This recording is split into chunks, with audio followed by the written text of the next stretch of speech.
A Certain Magical Index Genesis Testament Volume 9 by Kamachi Kazuma. Prologue.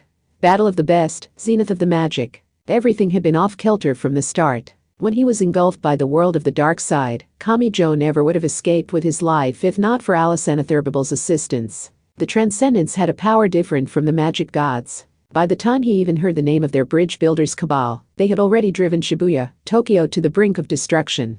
The clash between the Bologna succubus and Iradia was like a man-made disaster.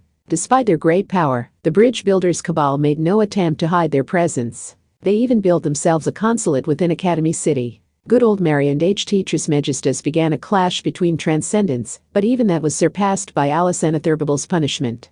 Kamijo fought to put a stop to Alice's rampage and parted ways with her. Then the full force of the bridge builders' cabal took action to execute Anna Sprengel for her betrayal. They created the Shrink-Drink Spear, which borrowed a portion of Alice's power. Execution expert Mutt-Thebes was dispatched. Mutt-Thebes was defeated at the last moment, but the Shrink-Drink still struck Anna Sprengel.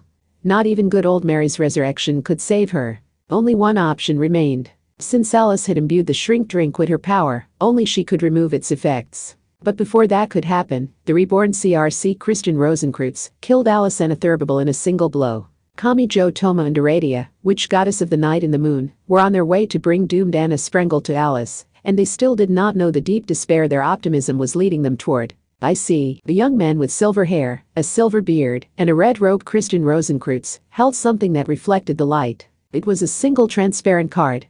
It was a crystal jigsaw puzzle of a world map, with the shape and number of its pieces in constant flux. There were as many scattered legends about CRC as there were stars in the sky, but this was one of them. It was said Rosenkreutz had completed a perfect miniature model of the world, and, by accurately recreating any and all phenomena in that miniature garden, he held all things relating to the world's past, present, and future. To think so many trivialities have developed while this old man wasn't watching. Heh. Then I should assume the thread of fate has again begun to weave its strange connections between myself and some unknown human. With that said, Rosenkreutz casually tossed the incredible crystal world map over his shoulder. Once he had lost interest, he would readily discard even a spiritual item of that level. But that did not mean the silver young man was taking things lightly. All sound was cut off. The light could not reach him. It only took a middle finger. Not a single word was uttered. Anna Kingsford held her open palm to her mouth and blew gently on the tip of the middle finger. Roar. That was all it took for a blaze easily outdoing a flamethrower to rush out. And this was not just any fire. It fed on the power of a ley line and stole vitality from space itself. This overwhelming mass of light and heat was wielded for no other purpose than to take lives. Anyone who tried to survive it using simple composite armor or special fibers would dry up and burn away in less than a second. Alistair in the beige habit and Kahara Nauk in the golden retriever did not dare approach. But it did not reach Christian Rosenkreutz. Anna Kingsford switched to water from her index finger and invisible ether from her thumb, but it was all wrenched off course before it could reach the silver young man and thrown into an entirely unrelated space. But the woman was not shaken. Alice Anatherbalbal was dead. Truly dead. If nothing was done, this kind of tragedy would reach every last corner of the current world. There was no doubt about that. Christian Rosenkreutz's tyranny could not be allowed to spread any further. This called for resolve, not rejection. You might fear an unknown phenomenon or being, but an expert knew all too well that being paralyzed by that fear robbed you of any chance of victory. You could not call yourself a magician if you were unable to convert that fear into a useful learning experience. This old man is the one who slumbers in the heart of the holy ground guarded by the 7 walls. If you truly wish to tear down these walls, you must dedicate 120 years of tireless effort to the task. I don't think so. Heh. So you aren't naive enough to be deceived by mere words? CRC stroked his silver beard and chuckled. Why bother shouting your special move's name with practical magic? What did you gain by explaining what you were doing? There was no benefit aside from vocally confirming the process, so you did not get anything wrong. To expand on the psychological side, psyching yourself up and suppressing the trembling fear may have also counted. But these experts had no need for such things. Aleister Crowley could only watch the works of these 2 experts. Kahara Naukin was shouting something in human language next to him, but his voice sounded so distant. No, Aleister simply couldn't afford to redirect even a fraction of his attention. Even a magician of his level could not find room to intervene. But Aleister did deserve credit for the valiant effort it took to cling to consciousness, rather than fainting from extreme tension and toppling backwards. A true expert did not need a grand spiritual item or a limited holy ground. In fact, they would be so much easier to deal with if they did. Then you could stop their secret arts by stealing their tools or throwing them off of that land. If that was all it took, then Alistair, the one who had single-handedly conquered the Battle of Blythe Road, would have used whatever trickery necessary to remove or neutralize his opponent's weapon or advantage, and won without so much as a word. However, these two experts had no such weaknesses. They used simple breaths. They used mere fingertips. They used no more than gestures. When they took the fundamentals to this extreme, a magician could produce miracles powerful enough to bisect the entire world with nothing more than their own body. For one thing, Kabbalah said the small human body and the large world corresponded to each other. In that sense, relying on external tools to complete one's spells could be seen as the heretical option. Alistair understood that. Intellectually, anyway. But that argument was like saying understanding the logic behind the Big Bang allowed someone to produce a Big Bang. Yet these two were pulling it off. Could a feat only be called magic once it was brought to this level? Were humans really allowed to accomplish something like this? What fun! I never imagined someone would bother diligently polishing their skills this far, while knowing it is all essentially an illusion. Didn't you ever feel silly going to the effort? You could not have been like this back when you constructed your house of the Holy Spirit with your 7 disciples. What happened to your respect and equal treatment of others, CRC? They don't make experts like they used to. This talk is a waste of time. CRC mind rocking something with a hand. That hand did not hold a glass vial or a toxic liquid, but that didn't matter. The phenomenon alone manifested there. That is the yellow symbol, one of the 4 processes sought by all people in their dreams. Thou symbolize the coming of the transformation beyond decomposition. Thy role is a single straight line. Ki. Let me finish. I mean fermentation. The benevolent transformation and violence that brings even greater meaning to the cadaver appear before us, Citronita's, the color that converges the eternal 4 processes onto a single point. A massive amount of sand erupted forth. The brutal weapon that had once engulfed the entire city of Los Angeles approached Kingsford like it had forgotten the traits of a solid and became an effluence of sticky acid. The goddess of wisdom had already completed the necessary response. As announced, she simply moved her right foot to draw a single line across the ground. That was all it took to cleanly slice through the breadth of sand and return the mass of several hundred tons to the void. A complex and incomprehensible magic circle was in fact much like an uncommented hacked-together app script. The many small bits of writing did not make it impressive. It should be looked down on with disdain for needing to write that whole mess to activate a single spell. Standard symbols like a single line, circle, or triangle were the true essence of magic. If you properly understood what they meant and drew out their effects well enough, that one line could become a last resort powerful enough to divide the world between you and your enemy and save your life. A true expert needs not words. Are you toying with me, CRC? Of course I am. Magic is no more than illusions, and child's play. It has no worth beyond momentary amusement. Hey. But the most amusing part is you wielding it looking so deadly serious, descendant of the Rose. Rosencrantz stroked his silver beard while his shoulders shook with laughter. He looked so wide open that an attack from any direction should have been able to score a clean hit. But the other expert knew all too well what would happen if he fell for his ruse and thoughtlessly launched an attack. And it did not end there. Viewing the equal threat was not enough. Now, this old man is about ready to end this game of house. His grand speeches were a diversion. He snuck the preparations for some other spell between the words. Anna Kingsford accurately recognized that. Kristen Rosencrantz continued his needlessly over-the-top manner of speech. While grinning. Arise, Alice Anatherbable. Cadaver though you may be, the vessel of flesh remaining in this mortal world can still drag that woman down into the gaping maw of the underworld. An unpleasant sound followed. It was the raw sound of tearing flesh and snapping bone.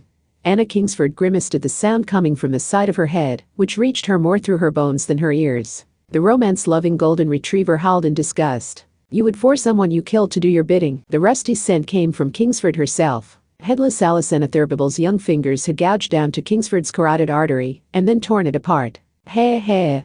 You mustn't write off a threat just because of a little thing like death. The silver young man smirked. You appear to have at least some small connection to the Rose, but have you forgotten how to produce the red elixir which can conquer any and all disease and manipulate even one's lifespan? A single wave of her arm broke Kingsford free of the doll. Alice's corpse did not put up any real resistance. It flopped onto the cold ground like a discarded toy and ceased all movement, like it had all been some kind of mistake. Like that cold lump of flesh had no further possibilities and always should have remained obediently dead. But Kingsford remained slanted and could not straighten herself up. Or maybe it was only her head that was tilted at an unnatural angle. The right half of her vision was dyed red. When she reflexively held a hand to the wound, she felt something odd. The inhumanely solid sensation was probably her own neck bone. That one attack had been lethal. Using only your own body to produce any and all spells meant that physical damage placed a drastic restriction on your actions. Christian Rosenkreutz took a step toward her. Everything had gone as he planned. Or so one would think, but a question left that wicked expert's mouth. Why do you still appear so confident? You can't tell, CRC? Anna Kingsford smiled despite the paleness of her face, the red color staining the hand on her neck, and the blood spurting between her fingers. At some point, the smile had transferred from one expert to the other. I am no more than a preserved corpse modified for free movement. I was dead from the beginning, so why should I fear death? My true fear is departing without leaving anything for those who will remain in this world. But it would seem even that was an unfounded fear. My pointless death will awaken others.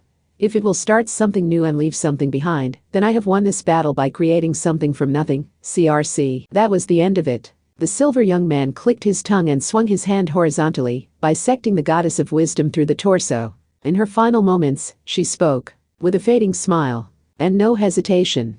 I leave this world and its people with you, Crowley, my apprentice's apprentice who will one day become an expert. And, in a show of abysmal timing, Alistair was not the only one who witnessed it. Yes, hadn't Anna Kingsford said her death would awaken others? The pointy-haired high school boy forgot to breathe.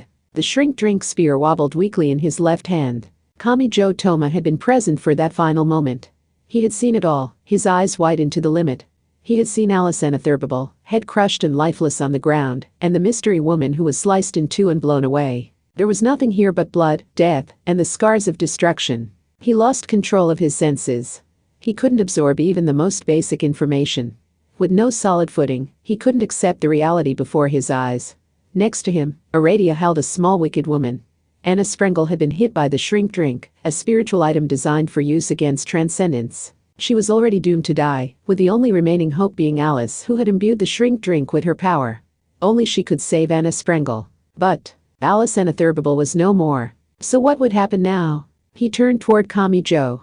His eyes shined inhumanly bright, and he chuckled. Heh heh. And what are you going to do now? A single display of malice had brought it all crumbling down. He would never see Alice's innocent smile again. The tears from when they had parted ways replayed in the back of his mind, mired with static. Kamijo couldn't even apologize anymore. And now he couldn't save Anna Sprengel either? He screamed as something seemed to burst in his head. He thought he heard Aradia's voice coming from a great distance. He had a feeling she was trying to tell him to stop. Kamijo Toma himself probably didn't understand why he did what he did. He rushed in. With a single backhand swat, the silver young man shattered the shrink-drink spear in Kamijo's left hand. But the boy still clenched his teeth and squeezed his right fist so tight he could have broken his own hand. They were so close they could feel each other's breaths. Christian Rosenkreutz whispered. He was definitely smiling. He removed the stroking hand from his silver beard. Is that all you can do? Kamijo was crushed and thrown away. Even he was unsure what had happened to his body. His vision was squashed up, and he heard a mysterious ringing in his ears, but that one voice reached his brain as clear as crystal. Now, I believe it's time to slaughter those transcendents who got a little too interested in divine role play. The voice sounded carefree, but it was in fact making a horrific death threat. Kamijo's own voice spoke in his mind. But why? He soon received his answer. Do you need a reason to kill time? Announced the silver young man in the red robe, stroking his beard. This is their punishment for bringing this old man into such a dull and boring world. They can soothe this old man's boredom with their worthless lives. How else can you make up for what you have done? Transcendence. Chapter 1. Determine your stance, right or wicked. Part 1. He was conscious, but he couldn't see anything. He felt like he was floating in lukewarm water. Eventually, he realized he couldn't even feel pain. The first thing to stimulate Kamijo Toma's mind was his sense of hearing. Not enough? Rinalan, another, Mila. Kamijo listened dispassionately, even though something was being injected into his body. Or maybe he was in such a dire situation even his ordinary danger sense wasn't functioning. What was happening to him? Only once that tiny question occurred to him did something change. He felt pain. The scattered noise rushed in toward the center of his chest. He experienced a sensory explosion. He was assaulted by reality. Counter shock, that's 3 times. Just wake up already. Kamijo Toma felt excruciating pain in the center of his chest, while his entire spine arched. Gaha? His mouth flapped, but he couldn't bring in enough oxygen. Various colors of light danced before his widened eyes before finally forming a coherent picture. He was inundated by the unnaturally sterile white of the ceiling and the distinctive scent of disinfectant. The overwhelming amount of information turned his stomach inside out, and he just about vomited. The hard plastic mask covered his mouth and nose. If he threw up in the mask, it would get all over his face. Even as he struggled to breathe, he gathered every last ounce of strength to suppress the nausea. Tears formed in the corners of his eyes, but only then did he realize something. Had he recovered enough to be concerned about appearances? Ugh, he heard the monotone hum of machinery. And not just one. He was surrounded by it. Kamichi Toma regained consciousness all at once. I know what happened to Anna Sprengel. He sprang up in bed and tried to grab at anyone within reach, but he felt a powerful tug on his entire body. This wasn't someone restraining him. The IV, the blood transfusion tube, the ECG cords, and more were all connected to his body. Some warning sounds played when he fell back into the bed, so some of the needles or electrodes must have come off. The pain had finally caught up with him, but that didn't matter to him. A young nurse rushed in and then froze in shock. She had probably meant to reattach the dislodged IV needle, but instead she stared pale-faced at Kamichi, her hands wandering hesitantly in the air. He didn't know what was wrong with his body, but he really wished that a medical expert wouldn't appear so pained when looking at a patient. It terrified him. At that point, Kamichi frowned. A nurse? A medical expert? Good grief. Ordinarily, I would expect you to start by asking where you are or what happened to you. He heard a familiar voice. It was the frog-faced doctor. Except he wasn't actually present. His voice came from a tablet fixed to an arm resembling a floor lamp. Hold on.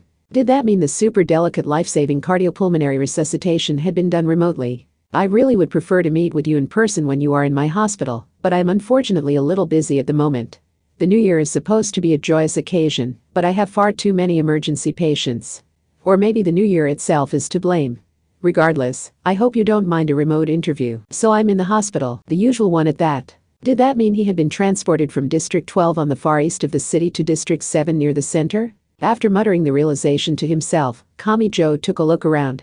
Instead of his usual hospital room, he appeared to be in an ICU partitioned by transparent walls.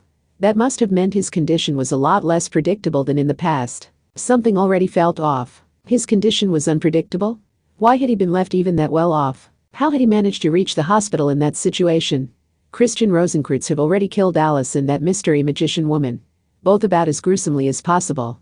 The former with her head crushed and the latter with her torso bisected. The man's wicked voice replayed in the back of Kamichi's mind. Now, I believe it's time to slaughter those transcendents who got a little too interested in divine role play. Christian Rosenkreutz had said he would kill the transcendents for his own game. He was spreading true death. And to people other than Kamichi. Do you need a reason to kill time? This is their punishment for bringing this old man into such a dull and boring world. They can soothe this old man's boredom with their worthless lives. How else can you make up for what you have done, transcendence? Kamichi couldn't imagine any reason he alone would have survived being there in that moment. His thoughts turned toward witch goddess Aradia, but it wasn't me. She rejected the idea herself while leaning against the wall nearby. And she was definitely one of the targets in CRC's transcendent hunting game. I was too preoccupied to save you. Then who else could it have been? Kamichi could only think of one person who he was pretty sure had been there. Was it Alistair? But he didn't see the woman in the beige habit here. The frog-faced doctor only shrugged. Perhaps no one in the world knew all the details. Had Alistair gone off to do his own thing after escaping Rosenkreutz and delivering Kamichi and the others to the District 7 hospital? As much as that human insists he doesn't believe in the goodness of humanity, he can't bring himself to ignore a tragedy playing out before his eyes, said the frog-faced doctor. I don't know what happened this time, but I doubt he could turn his back on the people who collapsed before him. People. Plural. So is Anna in this hospital too? Where is she? Right there, actually, on the flat LCD screen. The frog-faced doctor really did point right next to Kamichi.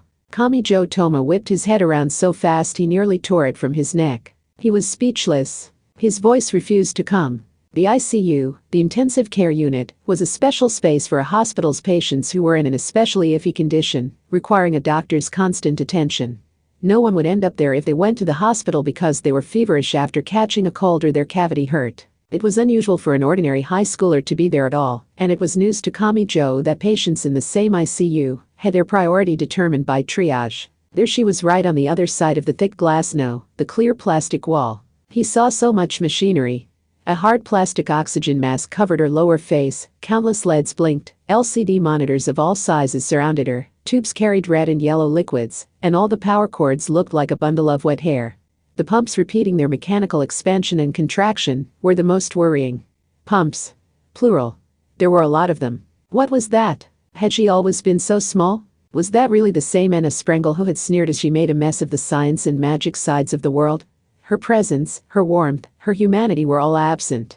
If someone told him that thing buried within all the machinery was in fact beautiful taxidermy, he might have believed it. Medically speaking, she is not brain dead.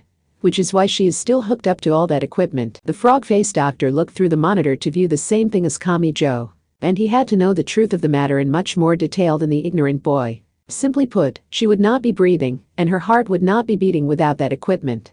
Fortunately, the legal system says, once life support equipment is in use, it can't be removed without consent from the patient or their family. Physically speaking, you might as well say she is dead. What happened to her?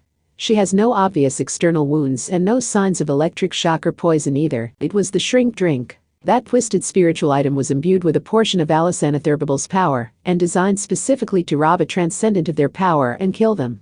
After all this, was that weapon going to carry out its purpose? Because Alice is gone. Kami-jo recalled that tiny corpse lying on the cold asphalt with its head entirely missing, as if it had been crushed by a tremendous force. So much had happened at once that he still hadn't sorted through all his feelings. He had seen the result for himself, but he still found it hard to believe Alice of all people had lost. But even with Alice gone, her power remains. Anna Sprengel's heart and lungs had ceased functioning. That power came from Alice Anatherbal's, who was now dead, yet Anna had not resumed breathing. So did that mean that power had been cut free of Alice herself and stored inside the weapon? Like charging a battery from a power outlet? Alice was no more. Only Alice could save Anna. The situation spiraled out of control from there. There was no silver lining or last laugh to be found. That one loss had started a chain reaction that would mean losing everything. Was it unstoppable? Was there no hope left in this world? Sorry, but you don't have time to mope, said Aradia, leaning against the cold wall. Christian Rosenkreutz is still out there. Whatever choice you make, he will reach this hospital eventually. Christian Rosenkreutz had casually stated he would kill all of the transcendents. That meant Aradia, the Bologna succubus, and even Anna Sprengel, who couldn't even breathe for herself. And he didn't seem like the type to spare Kami-jo just because he wasn't a transcendent. He wasn't so reasonable a monster. He was the kind of extreme beast who would devour everything he laid eyes on and bask in the joy of it. Part 2. Aleister Crowley did not fly through the sky or walk through walls. After delivering a certain boy to relative safety, that human left his old friend, the frog-faced doctor. But he did not even make it all the way out of the hospital. It hadn't helped that there happened to be no one in the hallway. Aleister was at his limit. He staggered, leaned his side against the wall, and screamed. Now that he had no task to preoccupy himself, he slid down the wall to the floor. Why did all the decent people have to die? Why was it only the people like him who stubbornly survived? Anna Kingsford. He thought he had finally found a benevolent expert even a contrarian like him could honestly respect. Maybe it was unnatural that she could speak thanks to the modifications he made to her preserved remains, but that didn't lessen the agony of losing her. There was one thing human Aleister simply could not get his hands on. As the world's greatest villain, he had snatched up everything he could want: fame, fortune, scholarship, but he had never been blessed with a smart and kind woman. The Battle of Blythe Road had been a war Aleister began due to the distorted fate of his wife Rose and his daughter Lilith. When he had resided in the windowless building as Academy City's board chairman, he had used Mina Mathers as the navigator for his plan. She was the wife of his sworn enemy Mathers.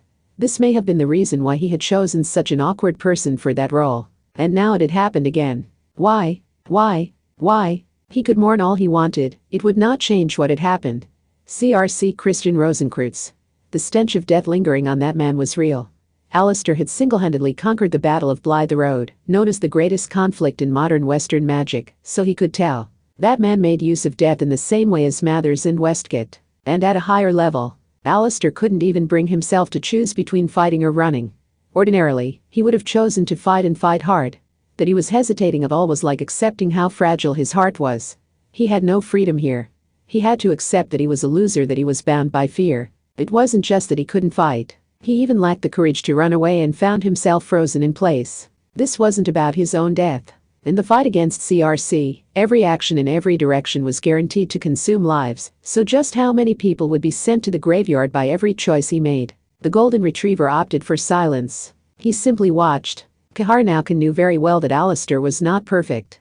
So it was fine with him if Aleister was an ugly and miserable wretch. He knew deep down that this human would arrive at the right decision in the very end. You aren't disappointed in me? That I could see all that and not even vow revenge? Don't be foolish. No one understands romance better than me, so he would wait as long as it took. Kaharnauken had enough tact to leave that part unsaid. Part 3. They stood tall and intimidating. Who did? Index and Misaka Mikoto. Explain yourself. Yes, ma'am. Kamijo was hesitant to discuss the magic side with Mikoto present, but he also felt like the public awareness of magic had changed since the rise of RNC occultics. People thought of it as something close to home instead of something impossible. But that didn't necessarily mean Mikoto really did believe in the existence of magic. He told them about the shrink drink spiritual item designed to kill transcendence. He told them about the bridge builder's cabal skull. He told them about the truly evil Christian Rosenkreutz. He told them about Alice Anatherbable's death. He told them about Anna Sprengel, who was hooked up to medical machinery and unable to move. As I'm sure you can tell, Rosenkreutz is as bad as they get. That monster one-shotted Alice, who treated Academy City's dark side like a playground and wasn't concerned by the magic side either. I couldn't beat him. It happened so quickly I can't even analyze why it is I lost. I don't remember it, but I think I would have just died if Alistair hadn't intervened. He had no reason not to kill me. As his story progressed, Index's eyes grew grimmer and grimmer, while Mikoto's eyes grew blank and emotionless. He was scared. But even so, he knew they would attack the instant he kept something from them. I could leave the hospital on my own and go into hiding, but as you can see, Anna is stuck here. If Rosenkreutz is on his way here, then I need to get out there and stop him before he reaches the hospital. Is something wrong, you two? Why are you hanging your heads and tremble? Toma, why are you just assuming you have to risk your life and fight? Look, I don't understand even half of what he just said, but I do know one thing quite clearly. It's in the city's best interests if I punch him for saying all this while he's in the ICU. They beat him up. Quite seriously. He saw red. Half his vision was stained red. Oh, why would you chomp on my head when I'm already short on blood? Index. Are you trying to finish me off? And, Misaka, you need to stop zapping me in the hospital. With all this delicate machinery, you're turning yourself into a real public nuisance. Aradia made no effort to help him. She only looked away with exasperation on her face. Battered and spurting red, Kamijo managed to get more words out. Ma, my point is, Rosenkreutz is a monster. If he's on his way to the hospital to get Anna, then we need to stop him before he gets here. Because Anna's in no condition to be moved. That rules out hiding her elsewhere, so we have to make a preemptive strike on Rosenkreutz. He thought his point was pretty straightforward, so he found the lack of agreement odd. And not just from Mikoto, but from Index too. And, okay, maybe this is a cruel thing to say as someone who's only been watching all this from the outside. Misaka Mikoto hesitantly spoke up. This person wants to kill you. And we can't deny the possibility that this will put all the other patients and doctors at this hospital in danger. Is that wicked woman really worth risking yours and so many innocent people's lives to protect? Part 4. The boy wasn't the only one who needed time to gather his thoughts. Witch goddess Aradia did as well. Alice Anatherbable was gone. There was no second or third Alice like there was for her. The bridge builder's cabal had fallen apart, and it was unlikely to ever be restored. The loss of its central figure was too devastating a blow, and they had already seen the result of the Transcendents gathering together and trying their best. Christian Rosenkreutz. They likely lacked the strength needed to overcome that horrific failure and regroup. But time was still progressing. Aradia and the others' regrets and hesitation did nothing to slow the clock. I need to decide what I'm going to do too. Aradia heard a metallic crash. Something had fallen over. She checked inside a nearby hospital room to see just one bed. The room's only occupant was a girl of 5 or 6 wearing pajamas. Her gaunt arms dangled weakly at her sides. She may have been in this hospital since before she began Academy City's Esper development. The red color was splattered on the floor. She must have pulled out her transfusion needle. No, don't push, the nurse call. The girl's parched voice stopped the question on Aradia's lips. The bedside table contained a few personal items, but the stuffed animals and picture book looked somehow faded. She may not have been receiving visitors as frequently as when she was first hospitalized. Aradia glanced at the picture book's cover. Cinderella. Witches aren't real. The girl didn't even look over at it. Only that faded picture book remained. Miracles don't happen. Nothing I do will make me even a little better. I already know that. I was surprised when RNC occultics showed up, but that site was shut down before long. Now no one can use. The girl stopped mid-sentence. Aradia didn't even need to snap her fingers. A spiral lollipop had appeared in her hand. When she spun it around, it turned into a crow, which flapped its wings to transform into a rabbit, which became a kitten that hopped onto Aradia's shoulder. The girl in the bed leaned forward. Well, what did you do? Is that an Esper power? No talent is needed for this. Because anyone is free to use magic. With a flourish of the stick in Aradia's hand, the cat on her shoulder unraveled like a ribbon and returned to being a spiral lollipop. Nothing is impossible, she declared. This was also a command she made. I will never let the barrier of impossible stand in your way. I will leave you with the hope you need to live. And if you are truly interested in being a witch, seek me out once you have conquered your illness. Are you a witch? No. Aradia shook her head. She glanced over at the faded picture book on the bedside table with fondness. And she reached for the nurse call button once more. I am the goddess of all witches. I exist to protect and guide all who hope to be a witch. Aradia left the room. Just before some nurses scrambled into the room. Alone in the hallway, the transcendent breathed a quiet sigh. She knew she had no right to make such promises. CRC was on his way here, so Aradia's presence was threatening the lives of everyone in the hospital. But what did that matter? She had never claimed to perfectly embody her borrowed name. She had known from the beginning that she lacked the power to save the world. That was why she did not use her own magic name, and instead chose the path of the transcendent, where she borrowed a god's name and mimicked their manner of dress and their behavior. Where had it all begun? Hadn't there been something she could not let happen, even if she wasn't up to the task? Maybe she would lose this battle in the end. But who would be the one to suffer from that result? Part 5. Kamijo Toma staggered down the hospital hallway. He couldn't seem to gather his thoughts. Misaka Makoto's question had hit him like a heavy blow to the head. But that was likely a right answer Kamijo never could have reached on his own.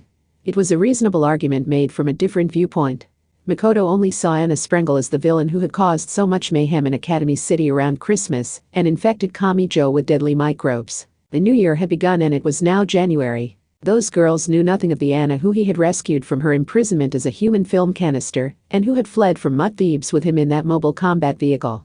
They hadn't seen the side of her that got excited in a discount store, got embarrassed and angry at being seen naked, and had developed an interest in Japanese candy. The same was true of nearly everyone else in the world. It wasn't their fault since Anna had hid that side of herself. But Kamijo knew. She was not superhuman. She had trembled in tearful terror when Kingsford showed up, and she had used a mobile combat vehicle to save the others from Mutt Thebes, even though it didn't benefit her. She had the same emotions as anyone else, and she had worked to conquer her fear and press on. Just then, Kamijo spotted someone. Hey, Kami-yan. Back to check out the miniskirt nurses again? Or are you more into pajama girls? It was Agami Pierce. What was he doing here? Kamijo Toma shuddered. Now I remember. Didn't you end up hospitalized after grabbing a boobs mousepad you threw in the microwave so you could feel some human warmth in midwinter? But wait, does that mean you've been in here all this time? It's the new year, there are new rules now. Nah. I was so sick of the bland hospital food I decided to celebrate my release with a trip to Ramen Nero, but it was too great a shock to my system, and it sent me right back here. High school boys have such big appetites we'll choose a restaurant just because it advertises a free large serving of rice with its meals, but you still manage to eat so much salt and fat they had to call an ambulance. How ridiculous have the extra large bowls of fatty pork ramen gotten? Hey, Kami-yan, there is nothing ridiculous about it. They couldn't be more serious about their food. Just as you couldn't make a historically bad video game if you tried, food this shit is a godlike feat that can only be achieved with a kind of miraculous balance only found in someone trying their best. Don't call it shit. Not when we're talking about food. What is you all depressed? It's January 5. New Year's might be over, but our winter break is still going. What, are you sad because you missed seeing the giant Kagami mochi they had in the lobby? Of course not. Kamijo tried to say so, but the words refused to leave his mouth. After being hospitalized so many times after his deadly battles, he had learned that hospitals tended to play these things up. What might seem like just another seasonal event to Kamijo could seem far more important to a patient who feared they might not be around to celebrate the following year. That was the kind of place Christian Rosenkreutz was approaching. He chaotically spread very real death. Even now, he was only doing it for fun. So who was really putting these people at risk, him or Kamijo? What if? Kamijo knew this was the wrong person to ask, but the words spilled out in front of his classmate. Or maybe he could only say it because this was a friend. What if someone would get hurt whether you did the right thing or not? What would you choose to do then? Would you still go with the right thing? Would you choose whatever let you save the most people? There must be countless ways to make the choice. That's an easy one. I choose whatever puts a smile on a cute girl's face. Agami Pierce didn't even need to think about it. But he wasn't just giving a joke answer either. He looked Kamijo in the eye, showing he was deadly serious. All that stuff about good and evil is too much for me to wrap my head around. It's not like we even have any way of figuring out if our definitions of good and evil are even accurate. So all I can do is see if the person in front of me speaks to my moe-loving heart. If I don't want to see their story get cancelled prematurely, then I'll support them even if it means risking my life. Who cares about the ranking lists or how many stars it has? If I think something's the best, then it's the best thing in the world. Isn't it the one and only tenet of the otaku faith? Kamijo Toma's breath caught in his throat. Yes. Why did he need some great hero's permission to save the person in front of him? It wasn't like he had an important position or was responsible for anything. Wasn't he no more than the kind of high school boy you can find anywhere? Is something wrong, Kami-yan? No, it's just that you told me something I really needed to hear. Just like with Misaka, I'm realizing how important it is to hear from people with a different viewpoint. Kamijo scratched his head bashfully. But then something spilled from his coat pocket. The flat plastic package was a video game case with the title printed clearly on the front. Jiggly Witch Trial. Agami Pierce was struck by lightning. Kamijo could tell this had been a serious error. Kami-yan, that's the legendary game that costs a fortune at online auctions, and even the OLED system revival version has to be locked in a glass showcase at used game stores. No, damn it, Anna Sprengel. Did she sneak this into the cart back at the discount store? How's she still ruining my life when she's in a freaking coma? Hey, I have a gift to help you with your newfound excellent taste. The legendary original versions of JWT2 and JWT+1. You mean this obscure game had multiple sequels? Ah, Aradia is watching from around the corner of the hallway. And I really don't like the terrifying way her eyes are shining. Part 6. Index still stood before the ICU. Kamijo Toma had already left. The only person still inside was Anna Sprengel, surrounded by so much machinery. Index stared intently through the thick plastic partition at the small girl who barely looked alive. Are you kidding me? Index's hood shook a bit and something emerged onto her shoulder. It was 15 centimeters magic god Athanas. I leave him alone for a few days, and this is what I find he's been up to? Everything moves much too fast around that human. He got himself tangled up with a group of the false symbols known as Transcendents, as well as the real Christian Rosencreutz who they resurrected. Then this will not be an easy one.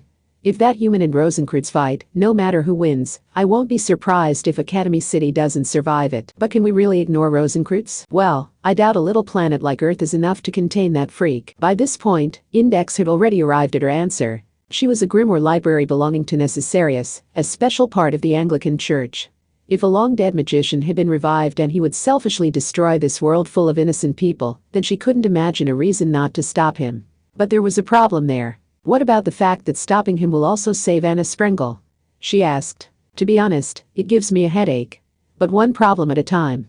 Letting Rosencreutz go free won't end well, no matter what else might be. When will Toma stop making such troublesome acquaintances? You're not one to talk, Grimoire Library. The magic god arrogantly crossing her arms may not have been one to talk either. Part 7. Misaka Mikoto had walked out in the hospital courtyard to try and cool her head. Misaka-sen, you can take an awfully harsh and icy viewpoint sometimes, you know that? What are you doing here? The number 5 girl was not one to answer every one of Mikoto's suspicious questions. Shokuho Misaki had a habit of appearing seemingly out of nowhere, thanks to her ability to manipulate people's memories and facial recognition.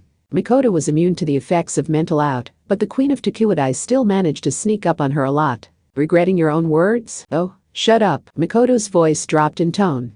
She couldn't forget that boy's shocked face. Anna Sprengel. Mikoto could tell that, when the two of them thought of that name, she and that high school boy were calling on different information and experiences. And in the worst case, that idiot would probably save someone suffering before his eyes, even if every reason to save that person was stripped away from him. It might be correct to say he had no reason to save a wicked woman like Anna, but it felt wrong to imagine him stopping what he was doing, just because someone made a good enough argument. She hadn't wanted to see that look on his face. But she had known someone had to present that problem to him. Anna Sprengel was, without a doubt, a villain. And with that premise established, what are you going to do now? My role is to help him out no matter what else might happen. If he decides to take the path of evil, then I will dedicate all of my support ability toward that. I've been wondering, why are you so fixated on that idiot? You have your reason and I have mine. That's all I have to say on the matter, although they appeared to have reached very different conclusions regarding what to do about it. If Mikoto saw someone take the path of evil, she would return them to the straight and narrow, even if she had to punch them. Indulging them and encouraging them wasn't her idea of what a friend should do. It seems to me you're not really interested in anything as trivial as what I want to do. Shokuho Misaki laughed before she completed her thought. Aren't you more interested in what you're going to do? Part 8. The setting sun dyed the hospital roof. After giving Kamijo Toma a gentle noogie headlock for so rudely viewing witches in a lewd light, witch goddess Aradia had emerged into the chilly air. She was a transcendent who had chosen saving all persecuted witches as her condition for salvation. When Kamijo Toma had wielded magic to fight Anna, knowing it would destroy him, he had become a target of the witch goddess's salvation. If he was going to fight, Aradia was willing to join him. But she knew that wasn't enough to win. Christian Rosenkreutz had effortlessly killed the transcendents participating in that ceremony. Even the extraordinary Alicena Thurbable had her head destroyed, killing her. A single regular transcendent of the Bridge Builders Cabal wouldn't stand a chance against Rosenkreutz. Then what could she do? Kamijo Toma was a target of her salvation, so she couldn't give up just because it seemed impossible. She had to find some way of saving him. She heard a flapping noise. With what sounded like bedsheets beating at the air, a sexy demon alighted on the chain-link fence. That transcendent had long wavy blonde hair, pale skin, animal horns on her head, an arrow-tipped tail at the back of her hips, and large bat-like wings on her back. Aradia looked up at the person who had flown through the sky in a one-piece corset, in other words, in her underwear. Bologna succubus. Jahuber had taken thou too found a way to survive. The Bologna succubus's casual comments sounded odd because her common tones were still somewhat off. Aradia sighed softly. I hear Alice is dead. Aye, and all of you took out Anna. How many of the regular transcendents are left? There's me, good old Mary, Mud Thebes, and I reckon a few others. The rest of you all weren't there, so I'm a rare example of someone who was at the ceremonial ground and survived. You should be proud of me, really. What about H.T. Trismegistus? Gone. That was an odd word choice. Did that mean he hadn't fought and been killed by Christian Rosenkreutz? CRC remained inside Academy City. He had said he would kill all of the transcendents. And for no good reason. It wasn't about right or wrong, or even about his likes or dislikes. She recalled what Kamijo Toma had relayed, sounding apologetic. The Bologna succubus breathed a heavy sigh from atop the fence. Because he's bored. To kill time, that means he will arrive at this hospital eventually. Sooner or later, he will set his sights on Anna Sprengel. But if we know his target, we can lay a trap for him. The words were steeped with the kind of mockery and malice that stuck in the back of the mind. Having a monster like CRC after your life just for the hell of it would be enough for the average person to lose their cool, but before even reaching that point, there was an aspect of this Aradia had trouble accepting as a transcendent. Can you believe this? What about it? The true face of our savior. What you see is what you get. If you won't do anything to save the wrongly accused, then I just have to find a different method. He simply wasn't what I was hoping for. We went out of our way to resurrect someone who should have remained buried and dead. Rosenkreutz had no policy for salvation. For what did he wield that immense power? Whatever the answer, he had already removed the salvation card from his deck. This was never going to end well. Witch goddess Aradia truly existed to save persecuted witches. Whoever she had been before, she had remade herself into such a being. What if CRC wasn't going to help with that and would in fact bring harm to the people she meant to save? No, that wasn't a hypothetical. Stop kidding yourself. He was already doing it. Since Kamijo Toma had used magic to protect Academy City, he counted as one of Aradia's good-hearted witches. And Christian Rosenkreutz had attacked him. He had violated that goddess's holy ground. What will you and the other survivors do? Ah, you have a talent for asking the hard questions. The Bologna succubus sat down atop the tall fence and looked down at Aradia. I honestly care not if he comes to kill me.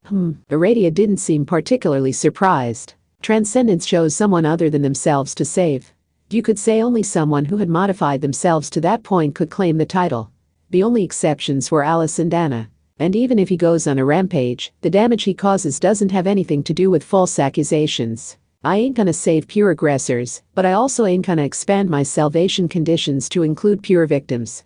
I know it would be too much to handle, and I would only be destroying myself. Don't give me that look. You've narrowed down your conditions to only persecuted witches. You must know that expanding those conditions endlessly will only tear you apart. Aradia was aware. But confirming that wouldn't convince the Bologna succubus to help. Aradia alone was no match for Rosenkreutz, meaning she couldn't save Kamijo Toma, so she needed to do whatever she could to drag the other transcendents into her business. The Bologna succubus must have realized this. She swung her legs atop the fence and hopped down. She placed a hand on the center of her chest, winked, and spoke with the gentle yet toxic voice of a tempting demon. Good old Mary, Mud Thebes, and me, that should be good enough for now.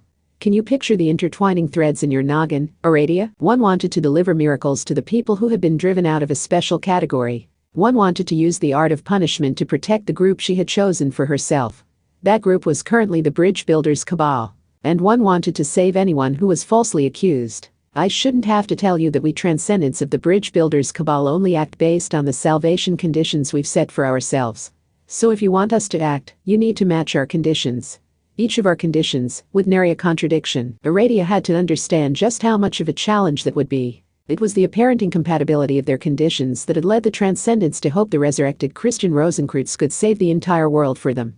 So what will you do, Aradia? The Bologna succubus held her hands behind her back and leaned in. The demon smiled sweetly. Are you prepared to solve this impossible puzzle to save that boy? Part 9. It was the afternoon period past midday but before evening. That in-between time period may have been the least crowded time. Kamijo was all alone seated in the break area with plenty of vending machines lined up alongside it. Agami Pierce's words had been so simple and expressed a viewpoint Kamijo lacked. Simply protect what you love. That had to be one correct answer. It was also a very easy one to cling to for a high school boy like Kamijo. But, could he really drag everyone else into this for no more than that? Who was Anna Sprengel really? Merry Christmas, my amnesiac enemy. You look good out there today. She had undoubtedly been an enemy at first. Her mouth-to-mouth attack had taken the form of the deadly microbes known as Saint Germain. Worse, due to the conflict with Kamijo's imagined breaker, the strange Rosicrucian ally was doomed to die whether he won or lost. Did you use magic? By making an ally of Saint Germain, I implanted in you. Even after they worked together to defeat her, Anna Sprengel easily escaped anti-skill custody and fled. She then caused another major incident in Los Angeles. She joined the Transcendents of the Bridge Builders Cabal and messed with Alicena Thurbable to successfully push that mysterious magic cabal beyond any semblance of control. But even Anna had a nemesis, Aleister Crowley, and Anna Kingsford, who he controlled. Kamijo couldn't explain why he had reached out to help when he saw Anna Sprengel transformed into a helpless film canister. He had simply responded to the thought in his head. Yes, he hated Anna Sprengel. But that result wouldn't have brought him any joy. Fine, fine. Just this once, I will use my trump card. Then what was it he did want? He couldn't put it to words, but he could say for certain it was incompatible with Mutt Thieves, who had tried to execute Anna with the shrink drink, or with Aleister, who had tried to kill her with Kingsford. Maybe he wasn't right. Maybe he wasn't being logical. But he could hold his head high. I don't know if someone like that exists, but if they do, I can make a compromise with this world. Yes. That was right. I do hope they are out there somewhere, fool. That was it. So what if she was wicked? Why should it matter what a powerful enemy she was? No matter how this conflict ended and no matter where they all ended up, he did not want it to be ended by Anna Sprengel's death. What was so strange about being so certain of that? But, even so, Kamijo had made up his mind, but a mere high school boy had no realistic way of saving Anna, while she was hooked up to all that machinery in the ICU. He couldn't even defeat Rosenkreutz, who was on his way here. The hospital contained plenty more patients. Not to mention the doctors, nurses, and other medical staff caring for those patients. Those hospitalized people had their everyday lives taken from them. They were all fighting with all their might to reclaim those everyday lives. Anna Sprengel wasn't the only person here at death's door. She wasn't special. So how could he put those others at risk? He wanted help. But who could he ask for help and how could he convince them? Someone approached while he was agonizing over these questions. Oh? I was wondering where you got off to. It was the frog-faced doctor. How's Anna? Asked Kamijo on reflex. I don't know anything about Alicena Thurbable or that shrink drink you mentioned. He wasn't lying. The frog-faced doctor's next words were simple, and they tore into the core of Kamijo Toma's being. So what are you going to do? Kamijo clenched his teeth. He tried thinking, but it didn't do any good. Anna is a villain. There's no denying that at this point. He couldn't stop himself. His voice seemed to spill from his heart more than this mouth. But I still don't want her to die. That settled it. No, he had made up his own mind. He knew where he wanted to stand, which direction he wanted to face, what stance he wanted to take. So he let it all out. He released the ugliness within. I mean, everyone keeps calling her a villain, but she still saved me. I never would have gotten that mobile combat vehicle without her there. In fact, I probably would have screwed up and gotten myself killed on that first night. Sure, I freed her from being a human film canister, but if all she wanted was to survive, what reason did she have to bring me or Aradia along with her? She could have lied to us and run off on her own. She loved to tease people and laugh at them, but there were moments when she reached out a helping hand for nothing in return. No, that's not the point. I don't want to save her because she saved me. This isn't some transactional thing where I'm just repaying a favor, it's really not. She teased me and wouldn't leave me alone in that discount store. She laughed at the duct tape around Aradia's ankle at the gas station, and she loved the Japanese candy she tried. She was a normal girl. She might be an irregular transcendent with exceptional power, but she's still no different from anyone else. I can't leave her to die. I just can't. I can't accept that just by saying she's an enemy and drawing a line between us. I don't want Anna to die. I don't even want to think about it. I don't know how great a monster Christian Rosenkreutz is. It doesn't matter how stupid it is to think about fighting him. I won't let him take her away from us. I can't stand idly by when I know what he's going to do. I'll do something about him. I swear it. I'll do whatever it takes to snatch victory away from him and protect Anna. But that isn't enough. Defeating Christian Rosenkreutz is just one battle won. It doesn't mean I've won it all, and it doesn't actually save anyone's life. That isn't the goal. It's all meaningless if Anna doesn't wake back up. There are things you can't accomplish with a punch. Anna was hit by the shrink drink, and now my right hand can't save her. With Alice dead and unable to help, you're all I have left. Your medical skills are all based on ordinary science, but you can do things I never can. I don't want to give up. I refuse to give up on Anna Sprengel. I couldn't bear to give up on her life here. It's not about how much time we spend together. I've seen her smile. I don't care about her mysterious king. We will drag her up out of the darkness ourselves. I want her to smile. That's all this is about. I want to see Anna smile again. I'd gladly throw my own life away for that, so please. Once this is all over, I'll turn myself into anti-skill. If helping a villain is wrong, then I'll accept whatever punishment I deserve. They can badmouth me on TV and online. I'll walk into juvie with my head held high. So please don't give up on Anna. Kami Joe's face was a mess. He couldn't find his strength. He clung to the doctor in front of him as he fell to his knees. In response, the frog-faced doctor only breathed a quick sigh. And he spoke. Just like he always did. You're overthinking this, if you ask me. Think about this as deeply as you want. There's no point in endlessly worrying yourself when it isn't necessary. I'm a doctor, so you don't need to find any lengthy justification. You only need to speak two simple words. Save her. For a doctor, it was a normal, natural, and commonplace thing. But, Anna is a villain, and? What's wrong with wanting to reach out and help someone whose life is being threatened by that very accusation? But I asked everyone to help, and none of them would do it. If you could use a doctor, then I will do whatever I can to help. But what can you do to help? He had help. He had one person willing to help his selfish and ugly wish to keep a world-class villain alive, even though it would worsen the situation and put so many unrelated lives at risk. That man's dedication to preserving lives was not shaken. It never was. Not even in an emergency when everyone else was panicking. Even though reading the room and cleverly pretending not to notice might be so much easier. Was he driven by his pride as a professional lifesaver? Seeing it for himself reignited something within the hopelessly inexperienced Kami Joe Toma. That something was quite small, but it was a solid presence within his heart. That was his core. He now had something to support his heart. This doctor did not lie. If he said he would save a patient, then that patient would be saved. Kami Joe could believe that without any real evidence because of the many times he himself had been brought back from the brink of death. He didn't know who this frog-faced doctor was, but he knew he would not betray a human life. The real answer was nothing special. Its basis was found in the experience he had built up for himself. And with that settled, he would accept his disadvantage and do whatever it took to save Anna. That meant stopping anyone who would intrude on the hospital and interrupt the doctor's actions. Do that and he could solve everything. Then he could once more see that little wicked woman mocking him, verbally abusing him, throwing a tantrum, and causing trouble in general. And he could once more see her smiling. If so, that was the best possible reason for the puny boy to clench his right fist. Doctor, yes, thank you. Kami Joe Toma bowed deep and then turned around. He walked toward the hospital's front entrance. And the dangerous city beyond. Now that he had a goal in mind, he only had to clench his right fist tight and continue onward.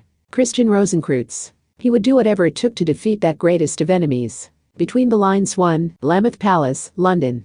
A solemn voice rang through the residence of the Archbishop at the top of the Anglican Church. Attention, pawns. What did you call us? Agnes Sanctus was ready to fight, so sisters Lucia and Angeline had to restrain her. Dion Fortune, who had taken the Archbishop position after Lola Stewart's unprecedented resignation, sighed in exasperation at what she saw before her. Namely, a travel suitcase stuffed so full the lock looked ready to burst. The impertinent girl addressed her subordinates. Do none of you awkward nuns know the first thing about taking a long trip? I won't need my pajamas or bathroom things right away, so you can put them at the bottom of the bag. But flimsy foreign language handbooks, card games, and anything else I will need more frequently should be at the top. This is basic stuff. Did you rely on your mother superior for everything back at your original abbey? Are you serious? Why would we have a paper guide nowadays when everything is machine translated? Don't be dumb. What if my phone breaks, turning it into an expensive paperweight? And when I'm in the middle of a strange foreign country, no less. Of course I'll have that convenient mobile device, but I also need to bring something paper just in case. Oh, and make sure the deck of cards has 2 jokers. You can't play some games with just one. Agnes stared icily at Dion Fortune, who was smugly lecturing the combat nuns who spoke dozens of languages and were trained to blend into any part of the world if necessary. Why are you in such a hurry to leave in the middle of the night, anyway? Trying to skip town? I'm not interested in power structures or wealth. I know I'm only a body to fill the position until the next real archbishop is chosen. But since I have this power for now, I might as well use it, right? That would be best for the UK as a whole. Then make sure you don't forget this. Your passport. It's worth having on hand even within the EU because cops can be stupidly pig-headed at times. So where are you headed? Dion Fortune responded with a neehi of laughter, like she was secretly sharing her plan for a prank. Nuremberg, Bavaria, Germany. If you have any knowledge at all of the Golden Cabal, you should have a good idea of what I'll be looking for. Hint.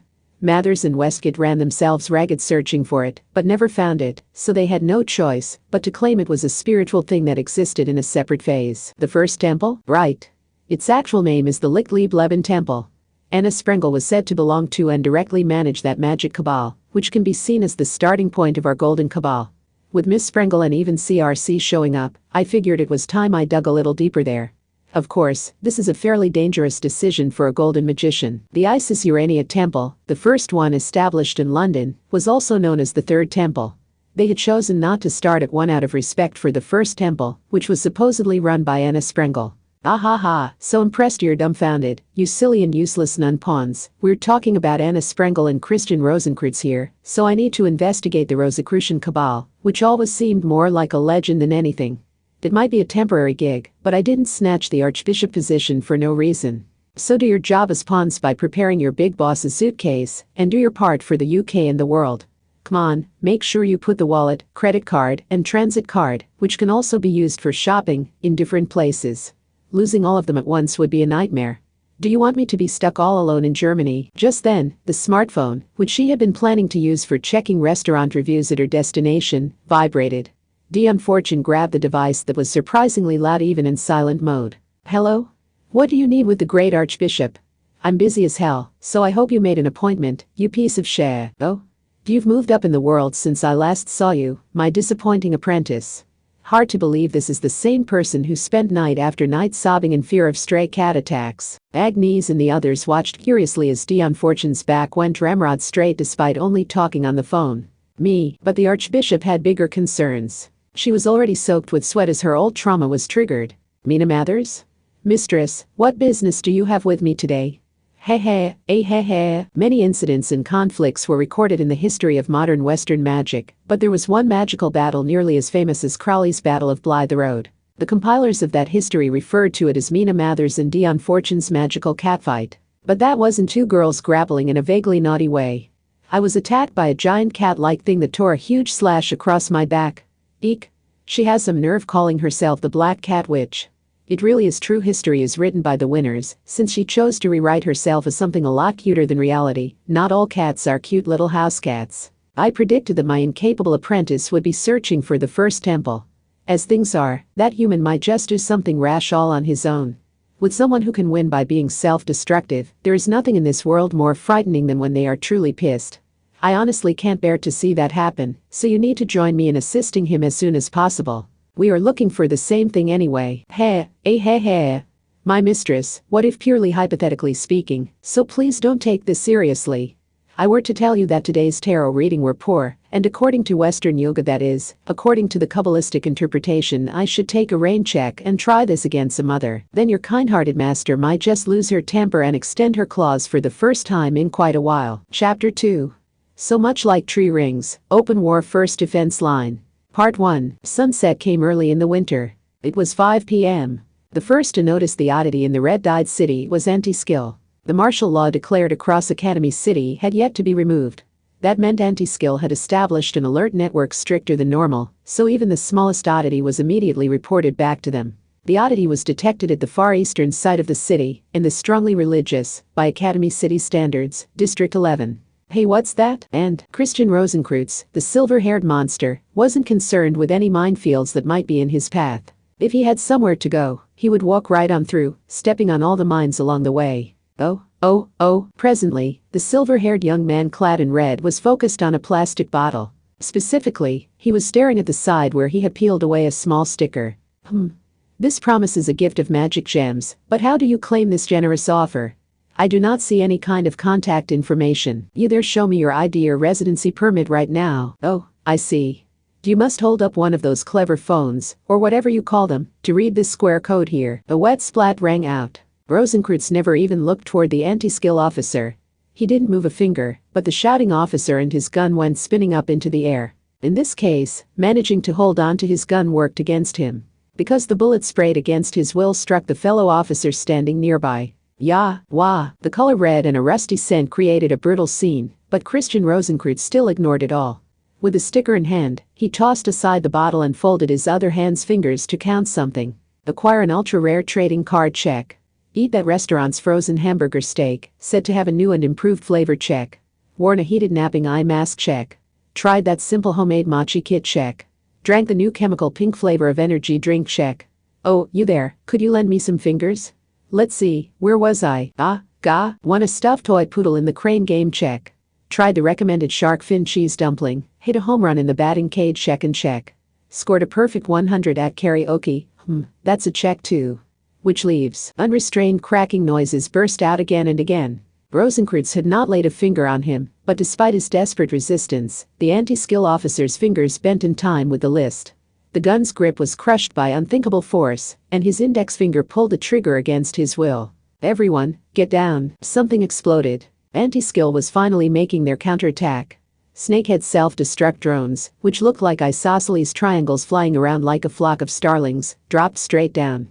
Each snakehead rivaled a shoulder-fired rocket, and, when a group of them attacked as sharply as lightning strikes, they had enough firepower to wipe out a group of tanks. But still Christian Rosenkreutz ignored them. Not a single hair on his head was singed. It was the same with him no matter what happened. He obeyed only his desires when choosing what to do. Nearly half a day had passed since Alice Anna Thurberville and Anna Kingsford's deaths, but he remained in District 12 where he had been reborn. He had a simple reason for this. I've tried everything that caught my interest, so maybe I should get moving now. CRC's eyeballs rolled in his head. Everyone present could tell he was focusing on the outside world for the first time. You had better entertain me. Light was compressed. Sound vanished. All of a sudden, a 60-ton tank was blasted straight up. Anti-skill had no idea what had happened. Their most well-defended tank had been destroyed in the blink of an eye, so they knew their weaker armored trucks and powered suits wouldn't stand a chance. The officers wearing military jackets meant to stop bullets and blades would be torn through like paper. His gaze seemed to pierce right through them. They knew every spot he turned his attention to would explode. That wasn't a logical conclusion. It was more like a superstition. They were sure that was the rule, and anyone who took the rule lightly would be blasted into the air. That was the world they lived in now. An armored truck was squashed flat, pieces scattering in every direction, and knocking over an armored prisoner transport bus being used as a barricade. After taking some kind of destructive damage, an attack helicopter fell toward the anti-skill officers fleeing in a panic. There were explosions, screams, and bestial growls. But anti-skill was not broken. Surround him all units. The current coordinates are designated a max-level risk zone, so set up multiple defense lines. This is your top priority. By this point, anti-skill viewed the person before them as connected to a wanted criminal. Because they were already aware of another immensely powerful individual who had made fools of them with a supernatural power. Something tore through the asphalt. Their tank had been destroyed in an instant, but they weren't through yet. They had 155mm field artillery, heavy mortars, and even shoulder-fired missiles. The ordinary anti-skill officers fired them with teeth gritted. Orders were given. Calculate your line of fire.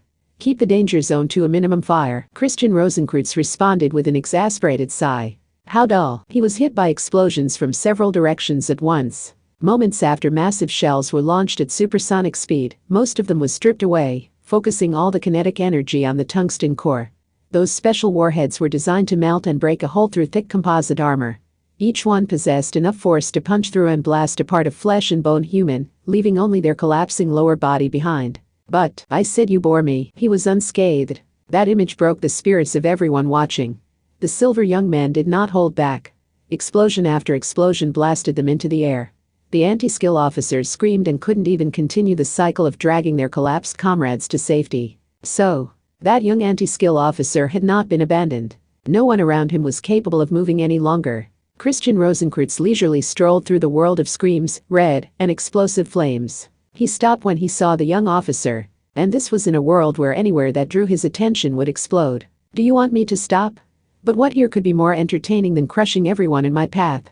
If you know of something, I would love to hear about it. It all came down to that. In his world, the mobile game sticker on a drink bottle was just as valuable as a human life. For a brief moment, the smile vanished from CRC's face. But if you do not, then this is the end for you. He slowly held out his hand. The same hand that had easily blown up a tank and brought down an attack helicopter. Ah ha ha, there was nothing the anti-skill officer could do. He tried to speak while trembling and unable to move, but not so fast, someone else said. A boy had arrived. Part 2. There may have been one thing that gave Kamijo an advantage. He stood before an exceedingly powerful foe, so focusing on that problem helped distract him from his sorrow. Without that, the shock of losing Alice and Atherbable may have devastated him. So should he be thankful? Hell no. The sunset dyed the city red. Kamijo Toma versus Christian Rosenkreutz. The collapsed anti-skill officers didn't seem cognizant of the fact that a perfectly ordinary high school boy was confronting that silver monster one-on-one. Their minds had already yielded to the idea that such a thing was impossible. Kamijo kept his eyes on Rosenkreutz, but spoke to a nearby anti-skill officer. You can still move, right? Then drag the others to safety and get out of here. You need to move now if you don't want to regret this. Oh? And why should this old man just let him do that? Because I won't give you time to focus on them. The anti-skill officer got moving despite being weak in the knees. But not to run away to find some way to get his injured and unmoving colleagues out of danger. Christian Rosenkreutz grinned. It looked like Kamijo had successfully captured his attention. You cannot hold this old man's attention if all you do is charge at me the same as before. Don't you worry. That won't be happening. How exciting, simply killing you would be so boring. Hearing that, Kamijo Toma took a step forward. Faint surprise showed on Christian Rosenkreutz's face. He may have thought he would always be the one moving in first. He too approached in amusement. Now that they were both in motion, there was no stopping them. Or so Kamijo thought. La la la la, to all you gentle cat lovers out there, we know you think your cat is cute, but don't let them create lots of little kittens. Once you have too many to properly care for, it is the cats who will suffer. There was a pet shop nearby. It wasn't actually open thanks to the martial law, and the lack of animal cries suggested the employees had taken the animals home with them, but the LCD advertisement screen was still functioning. It may have been set to activate whenever someone walked by, and a moment after it did, tears spilled from Rosenkreutz's eyes. This was no mistake. Kamijo watched as the tears joined together to form a line down each cheek, and then dripped down from his slender chin like a waterfall. Hey, wait, what is with you? Didn't you hear? The cats and the cute kittens.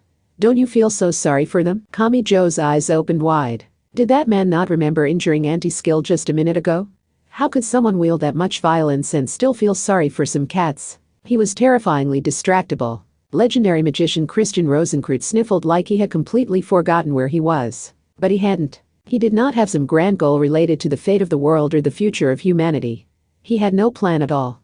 He poured all of his energy into whatever drew his attention at the time. But his power was immense. He had enough power to one-shot Alice and Atherbable, yet there was no predicting where he would direct it next. The humans must die. Every last one of them. If they can't be trusted to keep their promises, the only solution is to go around slaughtering them all. Wahaha. And then all the cats can be happy. What the hell is wrong with shit? Kamijo started to shout back on reflex, but he quickly swung his head to the side. He felt something wet on his temple. His own blood. He could guess it was some kind of magic, but he couldn't analyze it even after being hit by it. If he hadn't moved at the last second, it would have taken off his head. Still weeping, Rosenkreutz shouted out loud.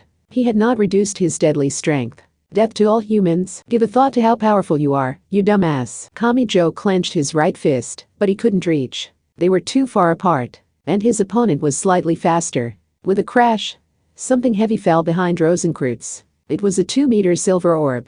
At first, the sensible part of Kamijo's brain identified it as a wrecking ball meant to tear down skyscrapers, but it wasn't. This orb had a round handle just like on a submarine's watertight doors. The new molest shell sniff, sob. CRC smiled even as he cried. He was full of emotion. He moved his feet as if performing dance steps. But this had nothing to do with magic. He was simply avoiding the small flowers blooming on the ground. Sob. You may have encountered this when battling a magician who takes after me. It is a Rosicrucian spiritual item, after all. Stones and sharp blades will stab or slash. Plant ropes will strangle or squeeze. Not even this old man can control the random fluctuations that produce the world's oldest tools related to each cause of death, and they will produce the greatest attack based on that origin. So is he really at a more advanced level than Anna? Kamijo could feel his heart hammering in his chest, but this was also his chance. If Anna Sprengel and Christian Rosenkreutz were the same sort of magician, then their spells would be similar, even if the scale was different. That meant he only had to remain calm and observe. He already knew this man's attacks. CRC wasn't from a completely unknown legend. Kamijo had already defeated Anna, who had long ruled over and protected the Rosicrucian cabal, so he might notice some familiar magic in this fight. That would be his greatest opportunity. Rosenkreutz had realized this and thus produced the randomized new molest shell to prevent Kamijo from predicting what would happen next. That could mean the man was subconsciously afraid. Kamijo's optimism was shattered by a dull wrenching sound. His right shoulder had become a solid mass of agony. Rosenkreutz smiled. He gave a twisted smile while holding his palm out from a short distance away. He had indeed summoned the new molest shell, but he hadn't laid a finger on its round handle. The possibility of recognizing the attack, and the relief that thought brought, had been part of his strategy. In other words, spoilers aren't enough to weaken him. He knew I would recognize that and used it against me. Gah, the distance between them was irrelevant. CRC had only needed to hold his palm out toward Kamijo. That was all it took to tear into his right shoulder and produce scorching pain. Kamijo's legs refused to support him. Unable to fight the force of the blow, his feet left the rubble-strewn ground, and he spun through the air. What was this? He didn't know, but what was even happening to him? A second time. And a third time the same attack assaulted him. Since he had failed to resist the first impact, Kamijo let himself to be knocked backwards to try and avoid any further attacks, but it wasn't enough. CRC corrected his aim for each new attack.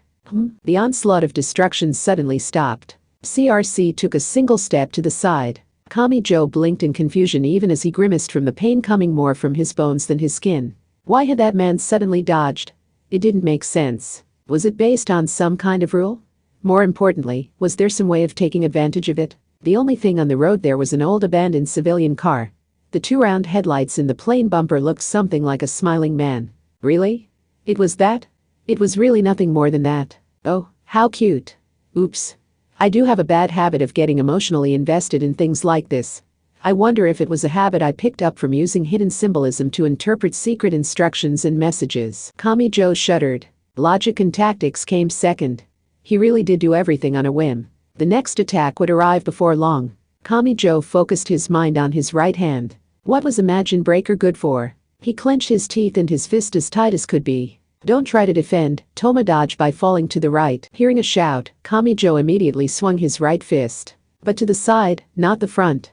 That shifted his center of gravity just enough to let him roll to the side and out of the way of the deadly attack. It was a close thing. He belatedly realized that, if he had relied on Imagine Breaker out of habit, he probably would have failed to fully negate the immense torrent of magic, and his arm would have been twisted off at the shoulder or elbow.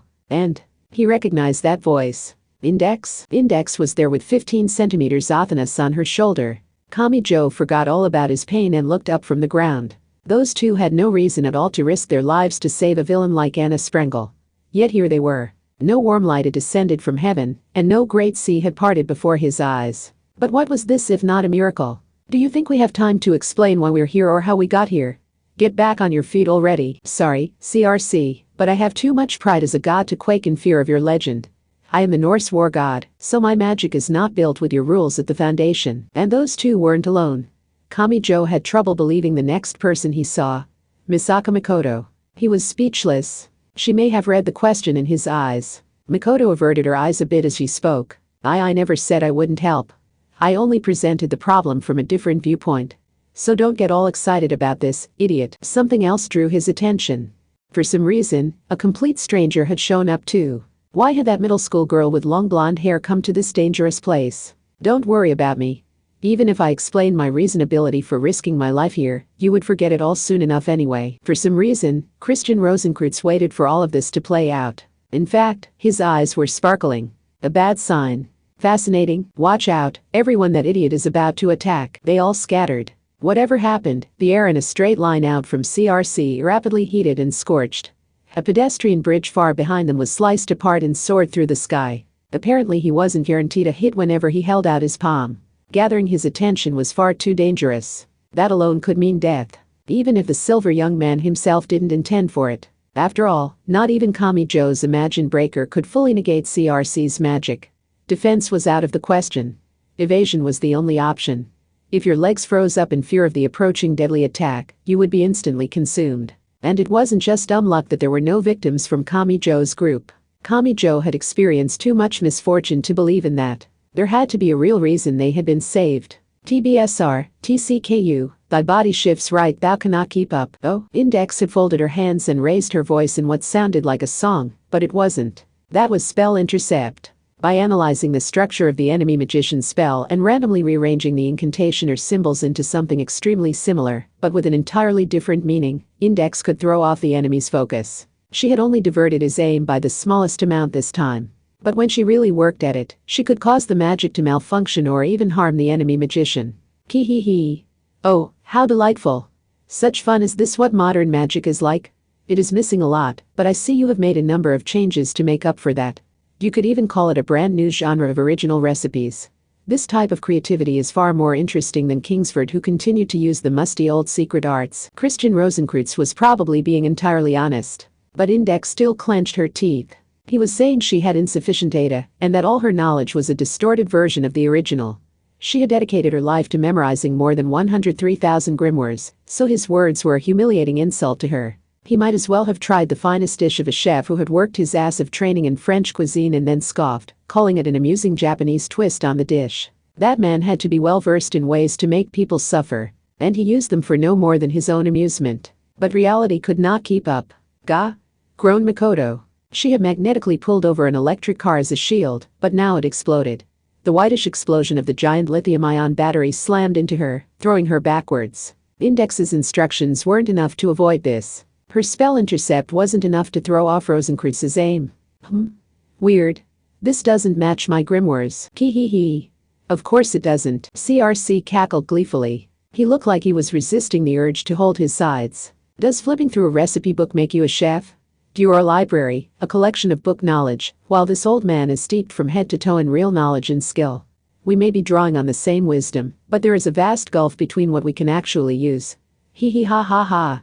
Did you think your lines of text on paper could outdo what this old man truly performs? Shokuho collapsed on the ground. Misaka Makoto called a name that had a terribly familiar ring to it. The honey blonde girl immediately pulled a TV remote from her handbag. But then she froze. Not even her whitened eyes blinked. Something inside her had suddenly broken. What? No way. Did you really think that child's play would work on this old man? He didn't provide any further explanation. But everyone could tell that was an absolute truth that brooked no objection. The result was plain to see. The number 5's power did not work on him, and that was all that mattered. With their attack stopped, it was Rosenkreutz's turn. The negative trend would not stop. Kamijo stepped out in front of the girls and held out his right hand. But a chill ran down his spine. Hadn't he done this exact thing after Alicena Thurbable died and his mind went blank? Index had used the full knowledge of all her grimoires and told him not to use Imagine Breaker here. It didn't matter what had worked in the past, she had concluded that method wouldn't work here. Christian Rosenkreutz slowly held his palm out toward Kamijo. Ah! Roared dusty Misaka Makoto. She must have harnessed a great magnetic force, because the highway overpass crossing the road collapsed, and a skyscraper on either side collapsed to block the road. An artificial gale blew through. How many people would have died if everyone hadn't been evacuated from the area by the martial law? But Kamijo didn't even consider that question. The world quaked. A single attack caused the towering pile of rubble to crumble away. Hearing the cacophony was enough to know it would soon no longer function as a barrier. The original rule stood before him. Evasion was the only option. It didn't matter what had worked in the past, he must not think of trying defense this time. A pair of eyes shined bright beyond the collapsing pile. He was smiling with amusement. Is that all you can do? Do you gather all your strength and it buys you a measly 10 seconds? Terror squeezed at Kamijo's stomach. Before they could try anything else, that abnormal joy pinned Kamijo and the girl's feet to the ground. Rosenkreuz's approach could not be stopped. He was coming to them. Hey. No. Surely you can do more than that. You bothered to stand in this old man's path, so you had better entertain me a while longer. Part 3. When Christian Rosenkreutz shouted, the color white filled the world. Part 4. For a moment, Kamijo's memories refused to link together. Like film cut apart with scissors that wouldn't fit together again. Had CRC's great attack influenced him mentally as well as physically? No. Kamijo groaned, a dull ache in his temples. Yes, this reminded him of the pain felt when looking at the sun for too long. In other words, a powerful flash of light? Did Misaka produce some powerful sparks to try and dazzle Rosencreuz's eyes? Evasion was the only option. They mustn't even think about defense. This move didn't violate that rule. And since Kamijo wasn't dead, it must have been effective in this battle against Rosencreuz. But now that Rosencreuz had seen it, Kamijo seriously doubted it would work a second time. He didn't see Index, Mikoto, or the others. He felt a strange weight in his clothing. He looked down the neck of his shirt to see a metal plate larger than his hand. Had Mikoto used that to magnetically fling him as far away as she could? He hadn't had time to do anything on his own. That was fine. Feeling fear wasn't a bad thing. Because the fear motivated him to observe as much as he could, think through it all on a deeper level, and find an opportunity. True defeat was only found if he stopped analyzing that fear and let the trembling take over. But where am I? Still curled up in a ball, Kamijo slowly turned his head. Had this originally been a trendy laundromat that doubled as a cafe? He must have subconsciously hidden himself behind the collapsed building. He didn't know his exact location. But it seemed like Rosencreuz had lost track of him. That didn't mean he could relax, however. With no one left to stop him, that man would resume his march toward the District 7 hospital. That endangered Anna Sprengel and the hospital staff who were working so hard to save her, even though they knew she was a villain. Kamijo couldn't place that burden on their shoulders. This was his selfish desire. He should carry the burden and the risk. He clenched his teeth, placed a hand on the wall, and slowly stood up. He could still do this. Where are Index, Mikoto, and the rest? I just hope Rosencreuz didn't go after them. Just then, hey. I can't help but notice you're risking your life by repeatedly throwing yourself against an unrivaled monster, so I'm here to help out, laddie. He heard an oddly relaxed female voice. And it came from the open sky overhead. And a moment later, oops, botched my landing. Wah, Kamijo went blind.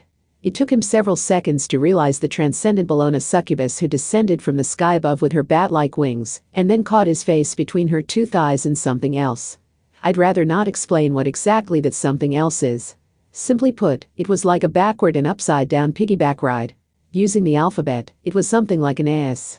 Ga, get off of, ga, me. Nah, don't breathe on me there, you jacanini. Ah, I said get off. While the succubus was being extremely succubus-like, more sets of footsteps approached. After somehow extricating himself from the crotch trap, Kamijo observed the new arrivals with his recovered vision. Is it in a demon's nature to act so inappropriately? Or was the boy responsible for this one? I think they're having fun. Good old Mary and Mutt Thebes were here. So was witch goddess Aradia. Did you call them here? Those of us with nowhere to go gathered together on our own, simply stated Aradia, not looking him in the eye. But these transcendents were not like Alice Anna Thurbable or Anna Sprengel. They did not act on a whim. They would mechanically list out their salvation conditions and only save whoever met them. Since they were all acting together, these survivors must have been working toward a single goal, which would have required untangling the many threads and solving a challenging puzzle. For example, there was Mutt Thebes. It seemed like a fundamental contradiction for that punishment expert to be fighting for Anna Sprengel. She was the very person who had chased Anna down before. Although Mutt Thebes herself only quizzically tilted her head. My shrink-drink attack on Anna Sprengel is complete. Those words seemed to tear sharply into Kamijo Toma's heart. They stated a fact that could never be overturned. But she wasn't done there. Which means my task as a punishment expert is concluded. Whatever happens to her now is none of my concern, even if she does find a way to live happily ever after. She is no threat to the bridge builders' cabal with her cardiopulmonary functions ceased, and I doubt she can leak information as HT Trismegistus and the others feared she might. I use punishment to protect the group I have chosen for myself. And at the moment, the much greater and more direct threat to the cabal is Christian Rosencreuz. You mean you'll help us for now? No? You do not fit my salvation conditions. So whose side was Mutt Thebes really on? But Kamijo truly felt he would be spared her deadly blade, no matter how many times he failed to meet her mechanical search conditions. However, that it was impossible to know where all that power would be directed was frightening in a different way from a capricious beast that simply obeyed its instincts. There was no chance of escaping her interest by playing dead or taming her so she wouldn't attack. If anything, she was even more inhuman, like a drone weapon. He felt like he was being followed around by a faint chill that carried great power, but could kill based on a sensor error, no matter what her personal feelings might be. In this case, a neutral stance was someone who might shoot you in the back at any time. Mutt Thebes-chan had effectively come running to his aid, but she still scared him. However, she hadn't malfunctioned yet, so she only looked confused. Mutt Thebes was the Transcendence punishment expert. They probably had the least in common and convincing her would be challenging, but there wasn't time for Kamijo to let that scare him into being more withdrawn. Rosencreutz wanted to slaughter all of the Transcendents, and only as a way of entertaining himself because he was bored. If Kamijo failed to tell that girl some critical information, he would be responsible if she lost her life as a result. So as scared and nervous as he was, they had to work together and share their information for now. Are you aware Christian Rosencreutz is wandering around somewhere nearby? More or less. He isn't someone you can beat in a normal fight. But that's your specialty as Transcendence, right? Mud Thieves, having you here is especially important. I want you to immediately fall back to District 18. You at least need to head to the the third defense line. Kamijo was beginning to sound like a weather forecaster during a typhoon. His shortest route will take him through Districts 12, 23, 18, and 7. Even if he does go through Districts 12, 6, 5, and 7 instead, you can still blast him from District 18. Your Dead Phoenix lets you absorb the shadows of people and things, converting them into your own power, so you have a lot more options than the rest of us. It would be better for you to fire on him from a safe distance than to attempt a close-range battle with that monster. Mud Thieves displayed no malice. Her head tilt came from pure confusion. Why should I do that? Because you're the strongest here when it comes to pure firepower. Dead Phoenix lets you absorb any shadow and make its power your own, so you can use all the next-gen weaponry you want. That's perfect for being an Academy City. You're the only one I can rely on here. She froze in place for a moment. After blinking twice, she puffed out her flat chest. And for some reason, she looked not to Kamijo in front of her, but to the Transcendents to her side. Hey, I'm the strongest. I shine the brightest. Hedge. Iradia, the Bologna succubus, and even the usually compassed good old Mary reacted. Kamijo couldn't imagine why the opinion of a high schooler like him would matter. Or, as unlikely as it seemed, did they have some kind of strength ranking within their cabal? They seemed to have a rivalry in the same vein as Yara web novels or VR tubers. Mud Thieves Chan's eyes were as emotionless as ever, but she couldn't keep the grin off of her lips. If you want me to deliver an effective blow to CRC, then I'm willing to help. My current salvation conditions are to protect the Bridge Builders Cabal as a separate entity from the rest of the world. If CRC is after the Transcendents, then defeating him would be the fastest way to accomplish my goal. Huh? Hold on. Are you saying I bowed down for no reason? If you don't ask me properly, I will launch my own attack. Kamijo Toma went past 45 degrees and bowed to a full 90 degrees. The salaryman spirit carried by his Japanese blood had suddenly awoken within him. Mud Thieves put her hands on her slender hips and gave a satisfied snort from her little nose. I will fall back to the third defense line, but absorbing a large weapon will take time. And if it is unwieldy enough, it would be more efficient for me to act as a stationary turret rather than try to lug it around. And Kamijo had to admit he didn't want her to be stomping along with something hundreds of meters tall like she had before. She would become the real threat to the city then. The question is what I do about targeting. Either I will need to absorb a targeting device capable of tracking CRC, or you will have to instruct me from the front line while you burr. It's freezing. She gave up before finishing her thought. And she started tugging at him. He looked down to see what that was about, and saw her wrap herself in his coat to warm herself. The Bologna succubus's eyes widened at this display of even more brazenness than an ill-behaved high school girl, unplugging the electric display in front of a convenience store to charge her phone. What's this? Are you his girlfriend now? I'm a lewd succubus, and even I resisted the urge to steal his coat. But if the Japanese winter was too cold for Mud Thieves, why had she skipped right past a bikini, difficulty level normal, and worn that even more revealing costume, difficulty level Harakiri crazy nightmare? Since magic god Nephthys had walked around outside in nothing but bandages, did ancient Egyptians have something against wearing sufficient clothing? Mud Thieves had nerves of steel. The cold girl was entirely unbothered by sharing someone else's coat without asking. I do not dress this way because I enjoy it. I can only activate my spell by casting my own shadow on the ground, so this is merely the logical choice. Do not confuse me with those exhibitionists who have chosen to take off most of their clothing in this frigid January weather for no good reason. Mama would prefer if you did not place her in the same category as the witch goddess and the horny demon. Mama dresses perfectly normally. She has never stooped to cheap exhibitionism or sex appeal. Huh? How can you say that when we all bathed together back at the consulate? Sparking tension grew between the Transcendents. From multiple directions. She pretends to be the only one who knows how to behave, but I bet she's wearing some really sexy underwear below that chaste long skirt. Keeping that calm look when she's secretly wearing the naughtiest panties you've ever seen makes her way more of a pervert than us. Stop it with the baseless speculation.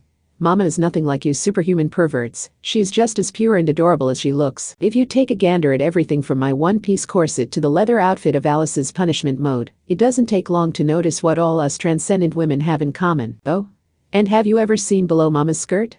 You have not, so your words are powerless. Accusations made without solid evidence can only lead to the false accusations you despise. The Bologna succubus flinched back for once. Kamijo stared into the middle distance, worried this group was going to tear itself apart before they even fought CRC. I never said I would save Anna. The accusations against her aren't false. She's the villain everyone says she is, said the Bologna succubus, with the bluntness of a transcendent. She laid out her conditions with frightening precision. But if we focus on Christian Rosenkreuz's attempt to kill all the transcendents, then I have no issue with helping. It turns out he isn't going to save the world. If nothing is done, it's obvious he will destroy the entire world along with all of our salvation conditions.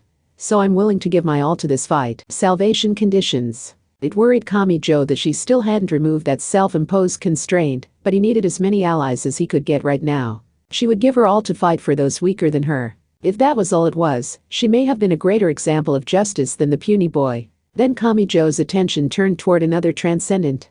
Good old Mary. It happened suddenly. What about Alice?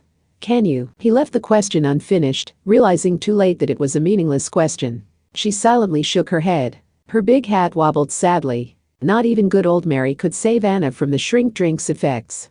Because a mere transcendent could not resist even a fragment of Alice Anatherbal's power. He doubted she would be able to interfere with Alice herself so easily, especially to overturn the girl's death. Was there any crueler irony than her own great strength preventing her from being saved? I see, said Kamijo Toma. He had already known it, but having it stated by someone else was like a knife to the heart. Good old Mary's resurrection could revert the dead to the exact moment of their death, providing a chance for CPR. But not even that could save Alice. Or Anna. The row of falling dominoes had suddenly stopped. The frog-faced doctor was fighting to save Anna's life. Kamijo had his own task to complete. He could not allow Christian Rosenkreuz to reach the hospital. He noted that H.T. Trismegistus was not here. Had he been killed when Rosenkreuz first appeared?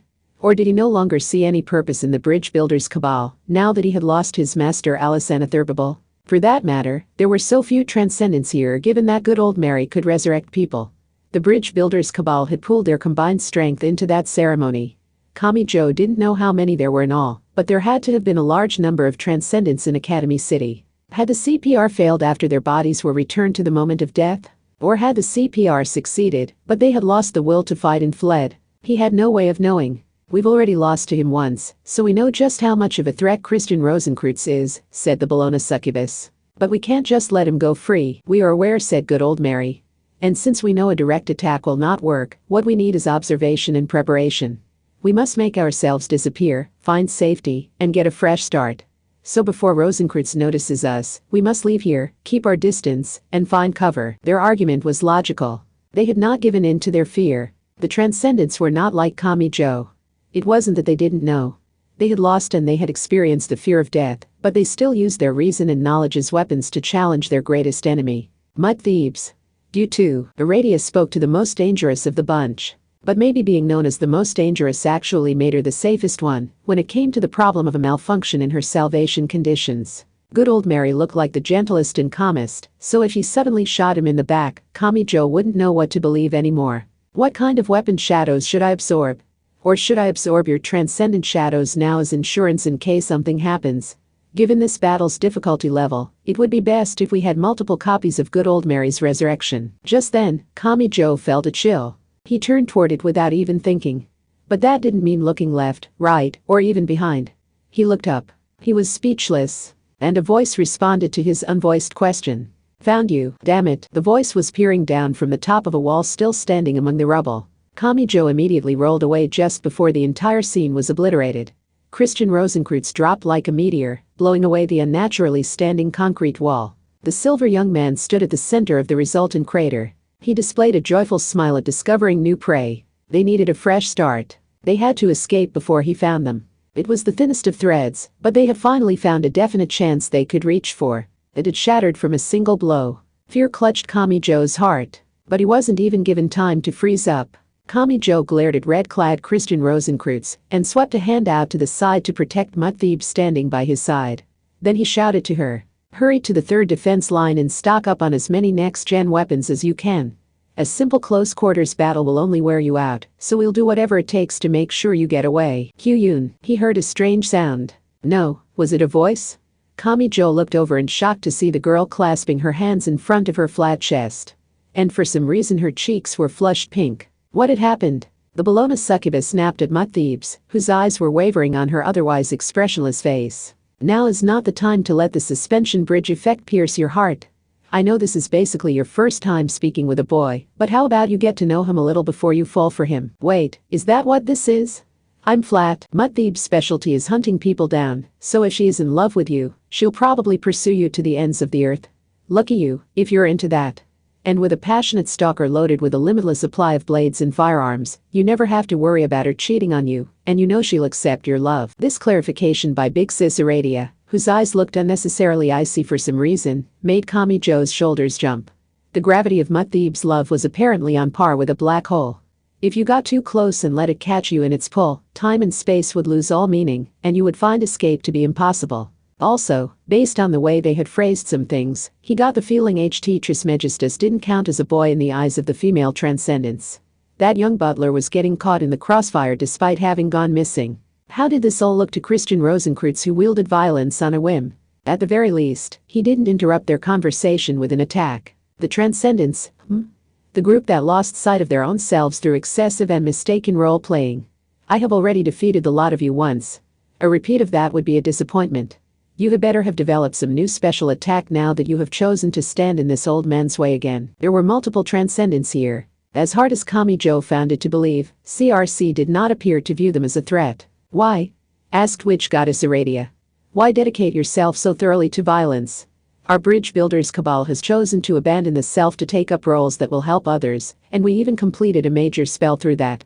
Even for us, we had to define our values to wield our power without causing collateral damage. He was not someone to hold an ordinary conversation. She had to know that, but she couldn't help but ask. And he gave a response. Passion. The sharp explosion erupted, and Kamijo's group each rolled in their own direction to distance themselves from it. The blast must have hit a jeweler's shop because lots of gold and jewelry rained from the sky. Christian Rosenkreutz traced his fingers through empty space. He displayed no interest in the sparkling precious metal. He delicately used 2 fingers to catch a small white flower carried in by a crosswind and gently inserted its stem in the gap on the door of a crushed and twisted luxury car. He prioritized appreciating nature over strategy or his own interests. Playfulness, whims, letting off steam, call it what you like.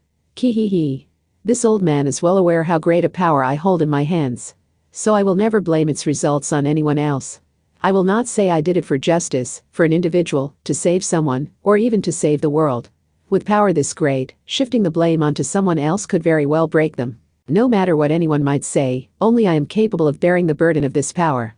And I wield my power only to fulfill my passion and my playfulness. Because that is ultimately the kindest option for the world at large. That's all? This question came not from Aradia herself, but from Kamijo. He couldn't help but ask. That's your only reason? It isn't about right or wrong. It really is all about your own momentary whims? So you don't even hate the transcendents who brought you into this world? It isn't that you can't bear to see what the world has become. When did this old man say a single word about hating the world? The world remains as immature as it was millennia ago, and its people continue to attempt a deeply flawed but adorable resistance against it. Hey hey, do you thought I would solve everything for you? Ah ha ha ha, oh, how adorable. What other word is there for it? This old man is only choosing who to fight based on how much they amuse me. Which is why I want in. Sordid emotion erupted from the silver young man. He could kill because he liked the person. He could destroy out of pure playfulness. He was not a stalker who grew violent when the target of his affections didn't do what he wanted. Did he threaten the world a lot like a sadistic killer who had been handed the nuclear launch controls? Aradia fell silent. As did the rest of the transcendents. They really did think only of saving the world. The bridge builders' cabal had resurrected someone it turned out they wanted nothing to do with. A great monster who could only be sealed by a vast span of time had been revived in the modern world. The transcendents understood this on a deep level because they were the ones responsible. What had they prayed for and how much had they hoped to leave in his care? He had trampled on all of that, but they hadn't let that stop them. Because they needed to bring an end to the foolishness they had caused.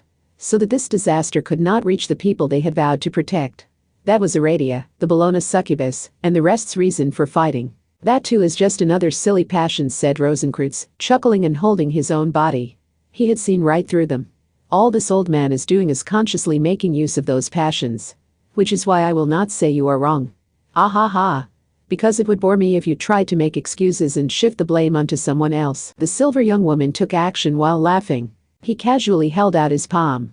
A deadly attack that ignored the concept of distance was coming. With a solid clang, the air glowed bluish-white. There was a barrier there. Good old Mary held her hands together and crushed a 500 milliliters glass container. It was an aroma water maker that extracted the scents of herbs using evaporation and cooling. The still contains an entire world within. Whether the life of the homunculus created in the transparent bottle or the enchanting potion that can dissolve all materials, it is all contained within. So by preparing one side and then defining the seen and the unseen, the interior and the exterior, your attack cannot reach us, CRC. Oh, really? I take it you are a kitchen alchemist, CRC. To a master of a single path like you, this may appear a simple and unrefined ceremony, but that is what makes it of a system older even than your own. Its influence on you is imperfect, but Mama can still remove a portion of your magic and receive it from head on. An alchemist's wife? Heh. How very interesting. All magic is an illusion, so it would be a shame to strip it of all dreams and comedy. Listen to me.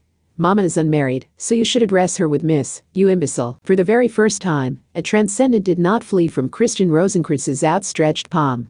She received the attack head on and deflected it away. Evasion was the only option. They mustn't even think about defense. That rule crumbled away, and their possibilities seemed to spread out infinitely. But, Rosenkreutz scoffed. Good old Mary wobbled to the side. The color red stained her mouth. You can only remove a portion. That is not nearly enough to repel this old man. Damn it, the rule remained unbroken. Evasion was still the only option. There were no exceptions for those who attempted defense. Kami Joe clenched his teeth. But even if it was just once and incomplete, she still stepped off of the rails he set up for us. There really is something different about the transcendents. But he knows that, which is why he's targeting them first. That's all the more reason I can't let him do that. Aradia and Bologna succubus. The boy addressed those two because of something they had in common. They could both fly. The Bologna succubus flapped her wings to take flight, while carrying good old Mary after snatching her up before she could fall unconscious to the ground. Aradia grabbed the sign leaning diagonally against an electric car charging station, placed blankly standing mud thieves on that makeshift broom, and then soared up higher than the skyscraper roofs. Oh, I wanted to absorb good old Mary's shadow to have her resurrection on hand. Now isn't the time. That kind of greed will get you killed. Evasion was the only option. They had to stick to their best option. Absorbing CRC's shadow might have turned everything around, but that kind of greed probably would also have gotten her killed. There seemed to be a short lag before Mutt Thebes could lay claim to something as her white shadow, so she would have to stand defenseless before their nemesis for a few seconds. He was sure to kill her in that time. Death was closer than ever before, so they didn't even have those few seconds to spare. Rosenkreutz did not even look up into the sky. The look on his face said he wasn't interested in such a poor plan. But it seemed unlikely he was going to just let them escape either. Flying is a simple task for a magician, but so is bringing them back down to earth. Surely you know that. Do you think we'll give you the time? You said that last time. You bore me. Even as he said that, the silver young man chuckled and stared straight ahead. He was apparently interested in Kami Joe. Thought up any new special moves? Kami Joe's vision exploded. Part 5, District 7. In the frog-faced doctor's hospital, Anna Sprengel's clinical records were finally ready. This included CT and MRI scans, an ultrasound, and blood tests using a variety of reagents. You didn't find anything? Weird, isn't it?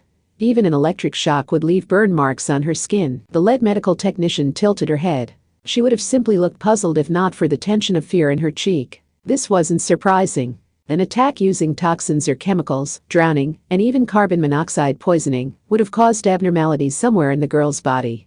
It might be invisible damage to blood vessels or organs, and it might be a microscopic change, but some part of her body had to be broken. If there really wasn't any detectable harm to her skin or her organs, then there was only one diagnosis a doctor could give: natural causes. Even though no patient had ever been more unnatural, there had to be a cause somewhere. But the doctor couldn't spot it despite his thorough understanding of the human body. That had to mean, are we looking at this wrong? What do you mean? We are all medical practitioners here, which means we all hold the same worldview.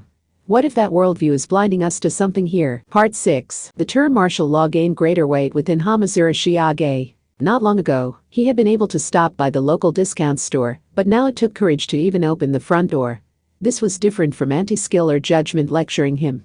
He most feared the watchful eyes of their neighbors in the same apartment building. Mujino Shizuri and Kinuhata Sai were self-centered enough to just walk on out regardless, but they weren't around at the moment. What were they even doing out there when everything was so dangerous? Knowing them, they may have seen value in that danger itself. I keep tapping, but the video always stops a second or two.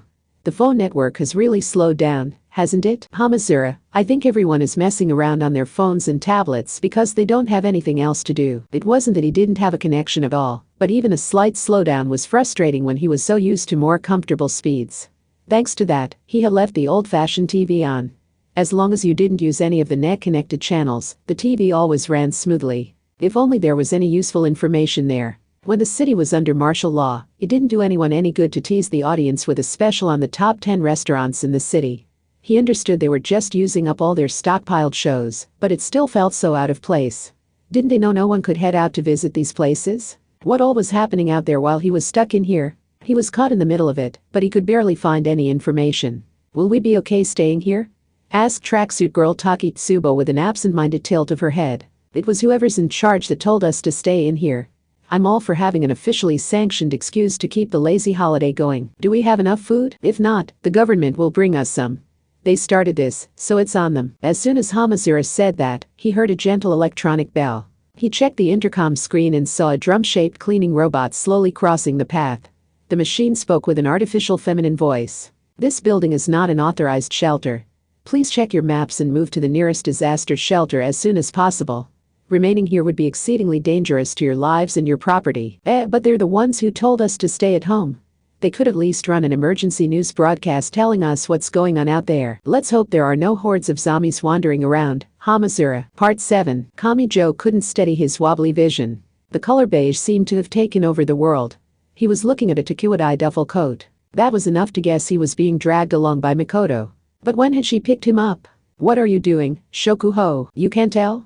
I'm only cleaning myself off with the wet tissues I found in here. I had concrete dust dumped over my head, so it's all inside my clothes.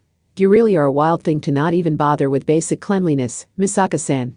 You might as well live up on the fences with the alley cats. There is a boy here, you know? Walk off. Cough, you could have told me sooner he was with you. Kamijo thought he had caught a glimpse of something, but he was still too woozy to comprehend what he was seeing. It took a while, but he finally realized where he was. It was partially collapsed and dust filled the air, but this was, ugh, a convenience store? Are you awake now? Quickly asked Mikoto. She looked as bad as he felt. She had gray dust covering her head on down, and her cheeks and uniform were covered in mud. Where's Index and Athanas?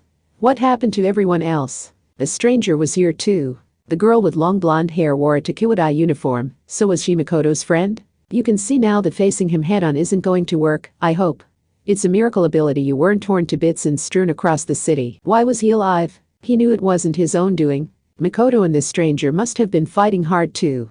These people had reduced their own lifespans to save him from his own reckless actions. He understood that. He was intensely thankful, but the situation didn't allow him to stop here. What had happened to Christian Rosenkreutz?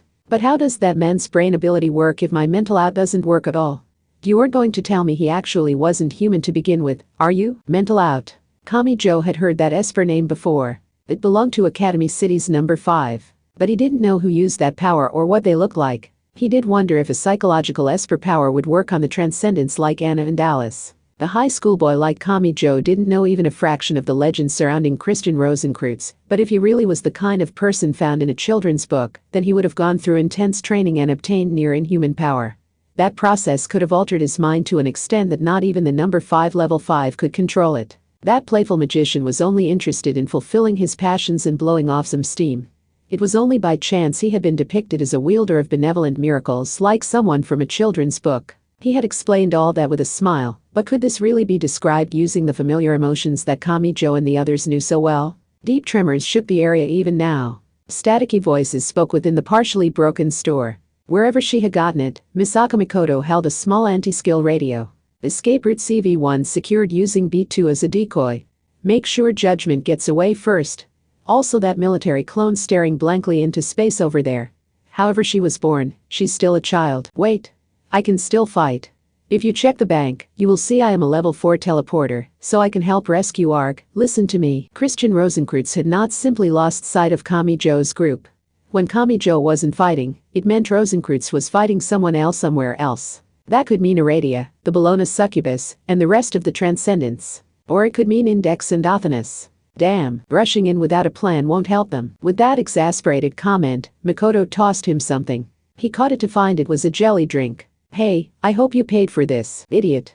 There aren't any employees here, but the phone-based self-checkout still works. Makoto breathed a long sigh and grabbed a matcha iced latte from the drinks section.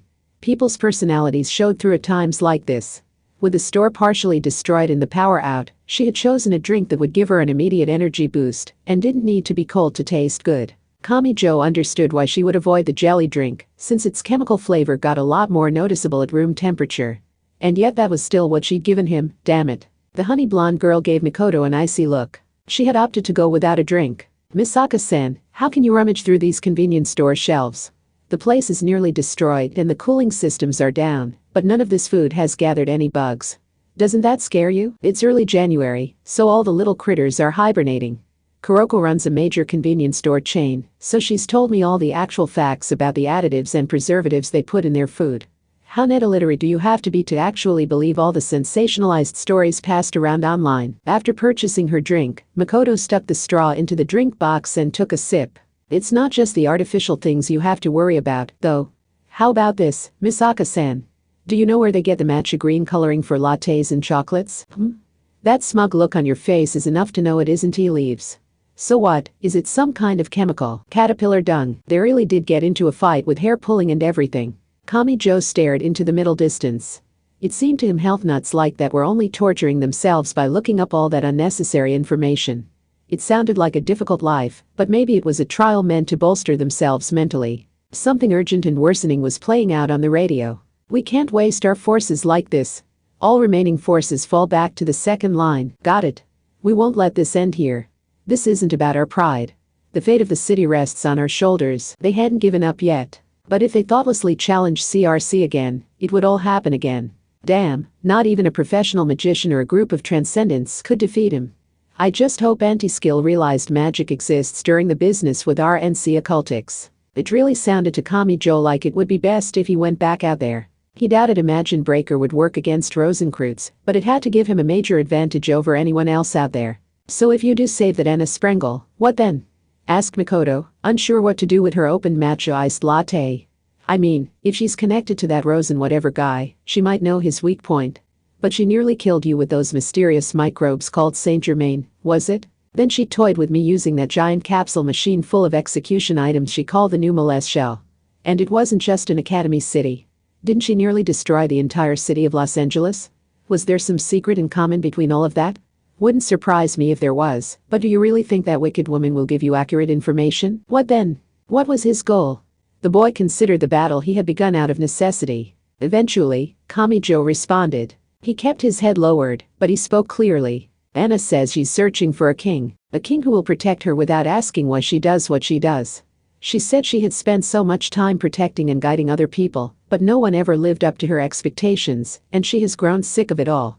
So she said it's time she got someone to protect her instead. Kamijo didn't know what exactly had happened during that process. Something had caused the immensely arrogant Anna Sprengel to turn away from the world and give up on life. Had it been some shocking event, or had it been a complete lack of change? The puny boy couldn't even imagine what it might have been. However, but I don't think she really needs that. She doesn't need a king. So I want to tell her she can open up and be a part of the world without relying on someone special. I want to tell her no one's going to hurt her. Silence fell for a while. Both girls sighed.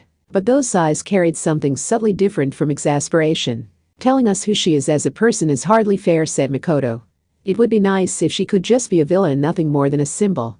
But once I know her as a person, it's not so easy to abandon her. Misaka Makoto and the honey blonde girl exchanged a glance. The resignation was written plain on their faces. They heard a strange noise. It resembled raindrops on glass, but the individual sounds were quieter than that.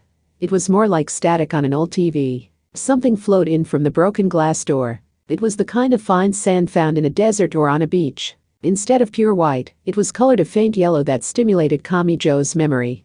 He recognized this. The voices on Makoto's radio grew a lot more disordered. They were dyed in confusion and panic. Damn it, is this the yellow sand from the reports on Los Angeles? Fall back, don't let it capture you, fall back to the second line. I can't agree to that. There are still quite a few civilians left in District 12. Get back here, idiot. Damn it, Citronitas! Exclaimed Kamijo.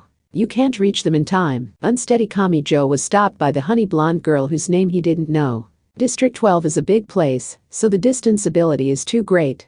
It would be too late by the time you arrived, and the rest of anti-skill and judgment have already withdrawn from District 12. These are the facts. And the martial law means no ordinary people will be out on the streets anyway. This wasn't just about the official fighting force. This would also affect Index, Athanas, Aradia, Mut Thebes, and the rest of those fighting to stop CRC. District 12 was a lost cause. With the Citronitas here, it was best to assume no one was left moving. You could see this as a stroke of good luck, said the honey blonde girl. How is this? Kamijo reached the answer before finishing his question. If this was the same as in Los Angeles, then the people who had disappeared into the yellow sand were essentially trapped within it.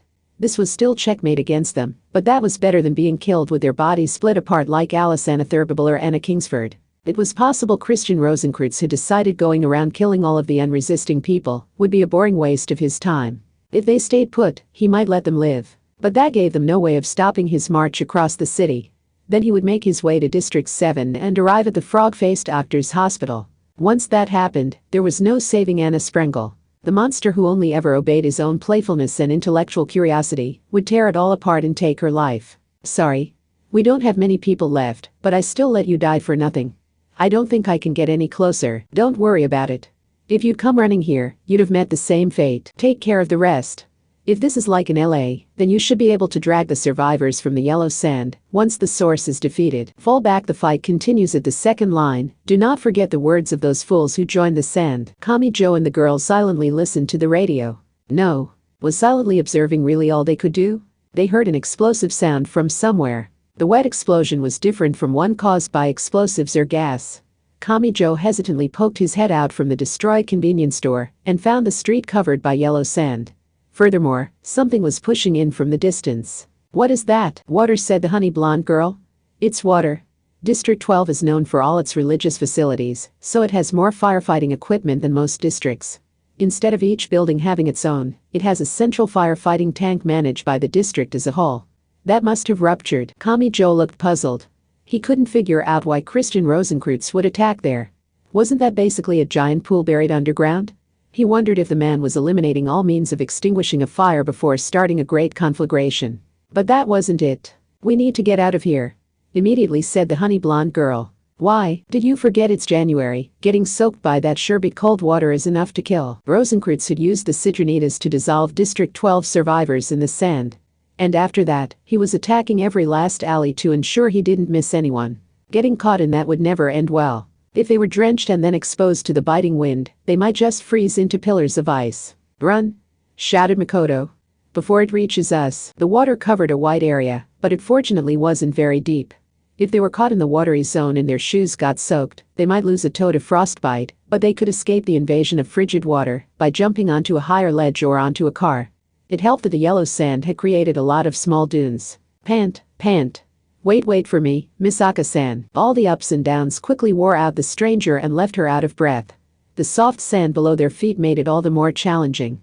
Kamijo would have felt bad leaving her behind, so he took the honey blonde girl's hand to pull her along with him. For some reason, that immediately silenced her complaints. She was surprisingly meek. What now? Bluntly asked Makoto, inexplicably irritated all of a sudden. Kamijo Toma had only one answer to give. We fall back. It didn't matter how hopeless the situation was. It didn't matter that he didn't have a single idea of how to defeat Christian Rosenkreutz and rescue the people dissolved by the sand. The hospital was still a long way off. We attack him at the next defense line. The Transcendents had said the first thing they needed to turn things around and strike back was observation and preparation. That meant slipping away without him noticing, keeping their distance, hiding behind cover, and ensuring they could observe him from safety. So with the right mindset, this was their chance. We lost this round, but it was a meaningful loss. The honey blonde girl gasped and looked up. She was their brainpower, and Kamijo had muttered something that had caught her attention. This was undoubtedly a retreat. But they could transform it into the first step toward victory. Their resistance wasn't over yet. If you use up all your trump cards this early, you'll regret it later on. Rosenkreutz. Part 8. Don't underestimate the weeds. If you fail to eliminate that last thin root growing deep into the dirt, your guaranteed victory has already begun to collapse. Between the lines too, a trip from England to Germany could be done as a day trip. Of course, that was only if you weren't interested in taking time to enjoy the trip. Pant, gasp. Wait, mistress. Please have mercy, just hurry up with the luggage, Fortune. This should have been a leisurely railroad trip, but you used British tax money to fly here. It would be rude to the British people if you didn't do enough work to justify the expense. This was how it began that morning as soon as the two met up at Nuremberg's International Airport. Black Cat Witch Mina Mathers spoke icily to Dion Fortune, whose silhouette was swollen by multiple suitcases, a backpack, and sling bag. Mina Mathers had a story involving her friend Annie Horniman that could easily be interpreted as belonging to the world of lilies, and she was the legendary wife who had supported her, eccentric and brilliant, husband McGregor Mathers. Dion Fortune also had a relationship with her female teacher, so even for the otherworldly lives of the Golden Magicians, those two's lives were especially rife with 2D-sounding stories. Which made it strange that Mina alone didn't have a particularly strange personality, and even came off as a kind-hearted and sensible person. Lies. It's all lies. Pant, gasp. In what world can that violent backslasher of a teacher be called kind-hearted or sensible? Bleh, the winner of the war, has been rewriting the history books again. Did you say something, Sora Fortune, my hopeless student? Over half of the luggage was Mina's, so Dion chose to ignore that. At the very least, Mina Mathers and Dion Fortune were perfectly decent and sensible magicians when compared to McGregor, the unemployed man who one day began ranting about being a legitimate descendant of Scottish nobility, based on precisely zero evidence, or Alistair, the handsome gentleman with the troubling habit of crashing high society parties with a metal butterfly attached to the crotch of his pants. Mina Mathers had already been separated from Academy City, but she could still choose for herself to support Alistair as the transformed Thoth Tarot. Nuremberg was an inland industrial city in southern Germany. At this time of year, the low was around -3 degrees. Since it was January, everything was covered by a light dusting of snow, but this wasn't that far from Denmark, where the story of the little match girl was born. While not as large as Munich, which was also in the south, it was a large city with a population in the hundreds of thousands. It had water transportation using the canal connected to the Danube, which flowed through multiple countries, and it provided direct air transportation from its international airport. This was also proof of just how active the city was in producing semiconductors and mechanical components for cars and aircraft. It was also a historical city. For better and for worse. For example, anyone with even a little knowledge of torture and executions would know what the Iron Maiden of Nuremberg referred to. That strange legend had gained a life of its own in different parts of the world, but this city was home to the world's only extant Iron Maiden, in the publicly available official records, anyway. Dion Fortune, who had spread golden spells across the world with her remote learning correspondence courses, looked curious even through her exhaustion. Phew. By the way, mistress, since when did you manufacture a child? Those mourning clothes must only be for show because it looks like you've really been quite busy, you lewd funeral beauty. Do not refer to living people as being manufactured. Besides, she is not mine. Good girl. If you're hungry, you can drink this bottle. Do not turn away because you are sick of that flavor. I know you can actually speak. A delighted goo goo gaga came from the baby carrier. Mina Mathers was keeping a baby fed.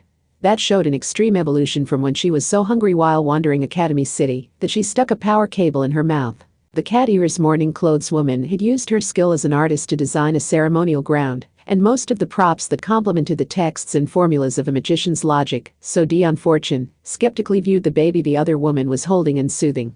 Then where did that baby come from?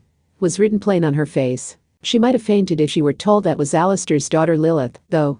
To reiterate, Nuremberg was a rare city that perfectly blended a dark history with cutting-edge tech. That may have been why the Rosicrucians had built their largest base there. The old phonographs and silver halide cameras people feared could record the voices and faces of the dead had once been ordinary scientific inventions. Until natural science usurped the throne of the world's common knowledge by replacing the geocentric model with the heliocentric model, and proving that objects consumed oxygen as they burned, magic had been an ordinary field of study. Now, where is Anna Sprengel's base, the Lichtlebleben Temple? How about we check into a hotel first? Pete, please? No. I'd rather die than begin this lengthy investigation dragging all this luggage around, mistress. Mina Mathers brushed her tearful student away with an annoyed hand and calmly continued. We should agree on a plan before we get started, Fortune. Ugh. Can't our plan be to check into a hotel and leave the luggage there first? Sob. Do I need to scratch you? Dion Fortune, as a golden magician, you must understand the Rosicrucian ideology at our Cabal's foundation. With that in mind, which side do you take? I mean, Black Cat Witch Mina Mathers paused while holding the baby. Do you believe the legends of the mysterious Rosicrucian Kabbalah's literal stories, or do you think they are some kind of metaphor or code? I am asking what your stance you take as a magician regarding the rose, the cross, the ruby, and the gold. Chapter 3. Journey, cut a road to all over the goal. Part 1. Technically speaking, this was Yamakawa Iho's apartment. But she was currently busy with work, so Yoshikawa Kikyu was looking after the small girl instead. Last Order, who looked to be about 10, was sorting something in her room. Cute, that was her judgment of a crane game doll. Not cute, that rejection was passed on a flat ruler-shaped magnet. But she still had plenty more to sort. The cat-shaped potholder and the Christmas tree floor lamp would be judged too. Some might have judged it all as junk. Yoshikawa held a hand to her forehead. Can't you just throw it all out? Listen, mere objects don't actually have souls. If you hug each and everything and refuse to throw it away, your room will be full in no time. But this one is so cute. And so is this one, says Misaka as Misaka hugs them. Last Order shouted loud and hugged an empty water dispenser bottle the size of a Daruma doll. She had a very wide range of what she considered cute, and they all brought back memories that kept her from throwing them out. Yoshikawa sighed and wondered if it would be easier to just find a cheap storage unit for her. That was when she heard a smooth artificial voice. It came from outside the apartment's front door. It was polite but quite loud. Martial law has been declared for the entirety of Academy City. Ordinary citizens are asked to remain indoors unless you have an urgent need. Also, this building is not an authorized shelter.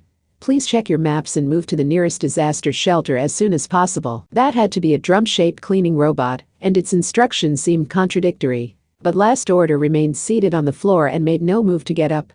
She didn't even look in that direction. Not cute, says Misaka as Misaka presents a cruel truth. Apparently not all round things met her definition of cute. Then something poked its head out from around the corner of the hallway inside the apartment. It was a bipedal tanuki. But instead of the mystical creature found in old folklore, this appeared to be a dance robot's metal frame placed inside a stuffed animal. This came as a shock to Last Order. Yoshikawa vaguely recalled seeing something like this having fun on TV. That tanuki is cute. Part 2. From Red to Black. The sun set and night fell. The already chilly winter air had transformed into a wind that seemed to slash at Kamijo and the other's cheeks. To be blunt, he wanted some way of protecting his ears. District 23 was a unique district full of airfields and rocket launch sites. To keep the various aircraft safe, the district was usually surrounded by a tall fence and strictly guarded, but it was deserted now. There was no ear-splitting noise. Had the passenger planes been grounded due to the martial law, or for some other reason? Kamijo could scarcely believe it. Did they really set their second defense line here? They thought Christian Rosenkreutz would choose to pass through such a dangerous district? That's what they're saying on the anti-skill radio channel. Do you think that Rosenkreutz guy could rewrite those encrypted transmissions? Asked Mikoto while monitoring those transmissions. But not even she was doing that directly through her head. She was using a radio she had picked up. It was possible CRC wouldn't change his route because security was strict here or laxer over there. If he took the shortest route to the District 7 hospital, he would end up crossing through Districts 23 and 18. In the worst case, it was even possible he would actively choose to cross a minefield and step on every mine along the way. Because he enjoyed the loud noises. Look over there. There's lights, said the honey blonde girl. Quiet. That's anti-skill's second defense line. There were a lot of tanks and armored vehicles there. Kamijo didn't know much about military stuff, but even he recognized one vehicle type. The mobile combat vehicles resembling 8-wheel armored trucks with a tank gun on top were predator octopuses. Just the one had made things so much easier when fleeing with Anna, so seeing a whole line of them here sent a chill down his spine. In addition to the vehicle headlights, anti-skill had gathered up the kind of big outdoor lighting used at construction sites. A maze of barricades had been set up with sandbags piled up in places to construct countless encampments of various sizes. Then there were the heavy machine gun and automatic grenade launcher emplacements set up by driving spikes into the asphalt, using the power of pneumatics. Runways were supposed to be delicate areas where a single stray screw or nail could lead to disaster, so gathering all of this was quite something. No, that had it backwards. If you ignored the potential financial losses, the wide-open runway may have been the perfect spot for anti-skill to use their next-gen weaponry. It at least greatly reduced the risk of a student dorm being hit by a stray shot. But was that their real reason? If they were using the possibility of stray shots as an excuse for their helplessness at the first defense line, it meant they still hadn't accurately judged the threat Rosenkreutz presented. Oh? Misaka-san, wait a second. Ones-sama, what are you doing here? Ugh. Makoto uncharacteristically flinched. She apparently knew some of the judgment members working here. Kamijo recognized the girl with twin tails. He knew her name was Shirai Kuroko. But the older girl in glasses was entirely unknown to him. Something about the super serious glasses girl with black hair told him she would kill him if he cracked a joke here. She scared him. Her strict aura reminded him a lot of Fukiyose when she was in a bad mood. Was he always like this? Didn't it wear her out? One-sama, District 23 is off limits. What are you doing here, Kuroko? Hear me out before you chew me out. See, I am the number 3 level 5, so I thought I could lend a hand now that Academy City is in trouble. Absolutely not. You don't have the authority to just decide that. Wandering around an off-limits area is enough to have you taken into custody, and when have I ever chewed you out? Care to explain why you chose that phrasing in particular? Sigh, and there you go sob. Meanwhile, Kamijo's eyes were not drawn to the predator octopuses, so like the one he had recently entrusted his life to. He saw a much more disturbing weapon. What is that? It looked like a 70-meter steel snake, or like an enlarged version of the luggage carrier carts often used at airports. It was made up of 10 armored cars with ground-flattening metal wheels that might as well have been road rollers. They were linked in a long line by giant metal ball joints. Each one looked to be around 7 meters long, 3 meters wide, and 2 meters tall. That meant they were wide and flat, which made it look like a snake lying down on the ground. Each car was armed with gun turrets on the sides, but these were very different from a tank or warship's weapons. They looked more like anti-air weapons. A self-destruct drone launcher and a Gatling gun rotated as a single set. You mean the SAC-15 Anaconda? Shirai Kuroko sounded more confused than exasperated. Because the X at the start means they're sending prototypes out to the field. It is an all-terrain armored combat vehicle. 2-car armored vehicles that can bend in the middle are already made in Finland and Singapore.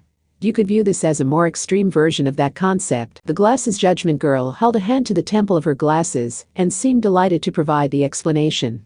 A prototype. That would explain the green jungle camouflage that only made it more conspicuous here. That said, what was this city hoping to accomplish building that weird thing? Unlike a normal tank or armored truck, I doubt it's supposed to fight while driving around. Makoto analyzed it with a sigh. Is it more of a mobile barricade that can rush in when there's a riot and use itself as a thick wall to protect one side of a school from the rioters? See how its turrets are on the sides? That means it's designed to fight with its side to the enemy, not its front. Alright, but putting them on both sides doubles the cost, so no sensible designer would arrange them like that. A top-mounted turret with 360-degree rotation would be lighter and cheaper.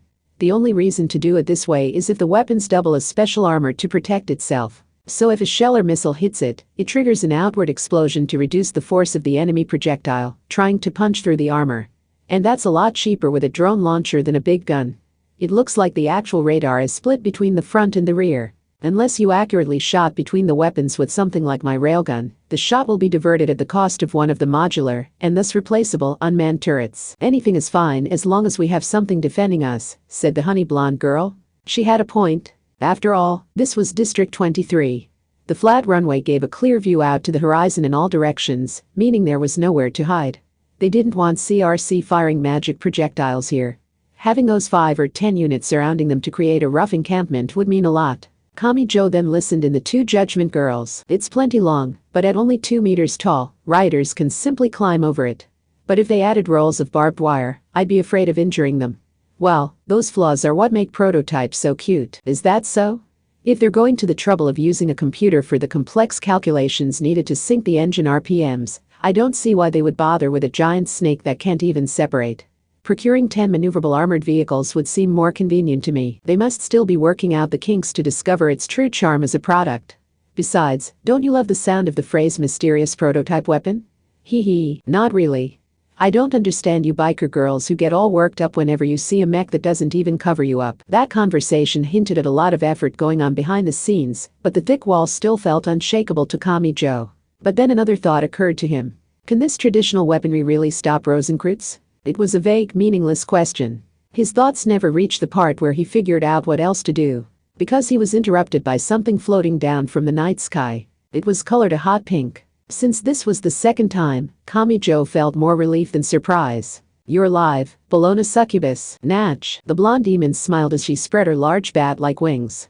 While Kamijo's honest reaction made her feel a touch bashful. This time, she managed to land on the runway without running into anyone's face with her crotch. What had happened to Aradia and good old Mary? The latter in particular had been knocked out by an attack from Christian Rosenkreuz's last Kamijo knew. Having a transcendent with you should expand your strategic options. My cold mistress spell will probably only work on him once. It swaps out a human's pleasure with pain, no matter how physically tough they are, so it should work on someone who only acts out of passion and playfulness. Still, it won't work once he comes up with a countermeasure, so when to make use of that limited opportunity is the real key. And, a succubus? Oi. Do you got a problem with that, Mademoiselle middle schooler who still has a lot of growing up to do? Someone was trembling a short distance away. The honey blonde girl whose name Kamijo didn't know seemed to take issue with something about this. Kamijo just wished those two with such nice bodies would avoid glaring at each other, from so close together their big boobs were pushed together. Where was a high school boy supposed to look? A sexy young woman with long blonde hair, an amazing figure, and a mysterious sparkle ability in the eyes who specializes in non-physical attacks. Am I a joke to her? She just copied everything about me. And you're telling me she's gotten to know him behind my back? That's as aggressive a move as building a big-name convenience store right next to a privately run shop. You missed Talks Weird on that list of similarities, said Mikoto. Talks Weird? Talks Weird? The blondes joined forces to both glare at Mikoto. Anyway, who do you think you are? A young doll like you needs to wait at least a decade before she can call herself sexy. And historically and traditionally, a succubus is the orthodox choice for sexy, not a middle schooler. Seriously though, I really do recommend you wait 10 years, so you can truly fulfill that high school boy's dream of a dorm manager lady. Why am I getting advice from an exhibitionist pervert who walks around outside in her underwear? It sounded like the Bologna succubus had won the squishy battle. This must have been quite a shock because the mystery honey blonde girl simply stood in place with tears in her eyes. And had Kamijo ever told that demon about his dorm manager dream? Kamijo couldn't remember in enough detail to be sure. He had legitimately died and passed out a few times during his December 31 in Shibuya, so had he mentioned it in his sleep at some point? He wasn't sure how she had gotten the information, but he really wished she wouldn't spread it around to other people. Because it was embarrassing. And for some reason, Mikoto looked glum. She was hanging her head with a look of belated realization. Eh? Do I not even have the honor of participating in that battle? Because of the gap in chest size? Kamijo got the feeling anything he said would make her want to die, so he opted to leave her be. Just then, a pale-faced anti-skill officer began showing around her tablet without knowing who to ask for further instructions. We have footage from the drone. He's coming, he's head straight here. What do we do? We need to set all our complaints aside. Everyone, to your posts. You don't want to let him cross this defense line without putting up a fight, do you? The busty glasses judgment girl clapped her hands and provided instructions. She was so good at it the adults of anti-skill were taken aback and simply obeyed. Anti-skill was generally made up of the muscular gym teachers and guidance counselors, so how did that girl have the upper hand? He had only been spotted by drone, but if he was close enough to judge that he was headed this way, he couldn't be that far away. Christian Rosenkreuz was coming. Kamijo recalled how extraordinary Alice Anatherbable had been. Nothing was going to just work out for the best here. If he lost this time, he really would die. As would the other people here. He wouldn't be able to speak with any of them again. The battle at the second defense line would soon begin. Part 3. Mudtheeb stood alone in District 18. The place was completely dark thanks to the martial law. This iron sand hand warmer is nice.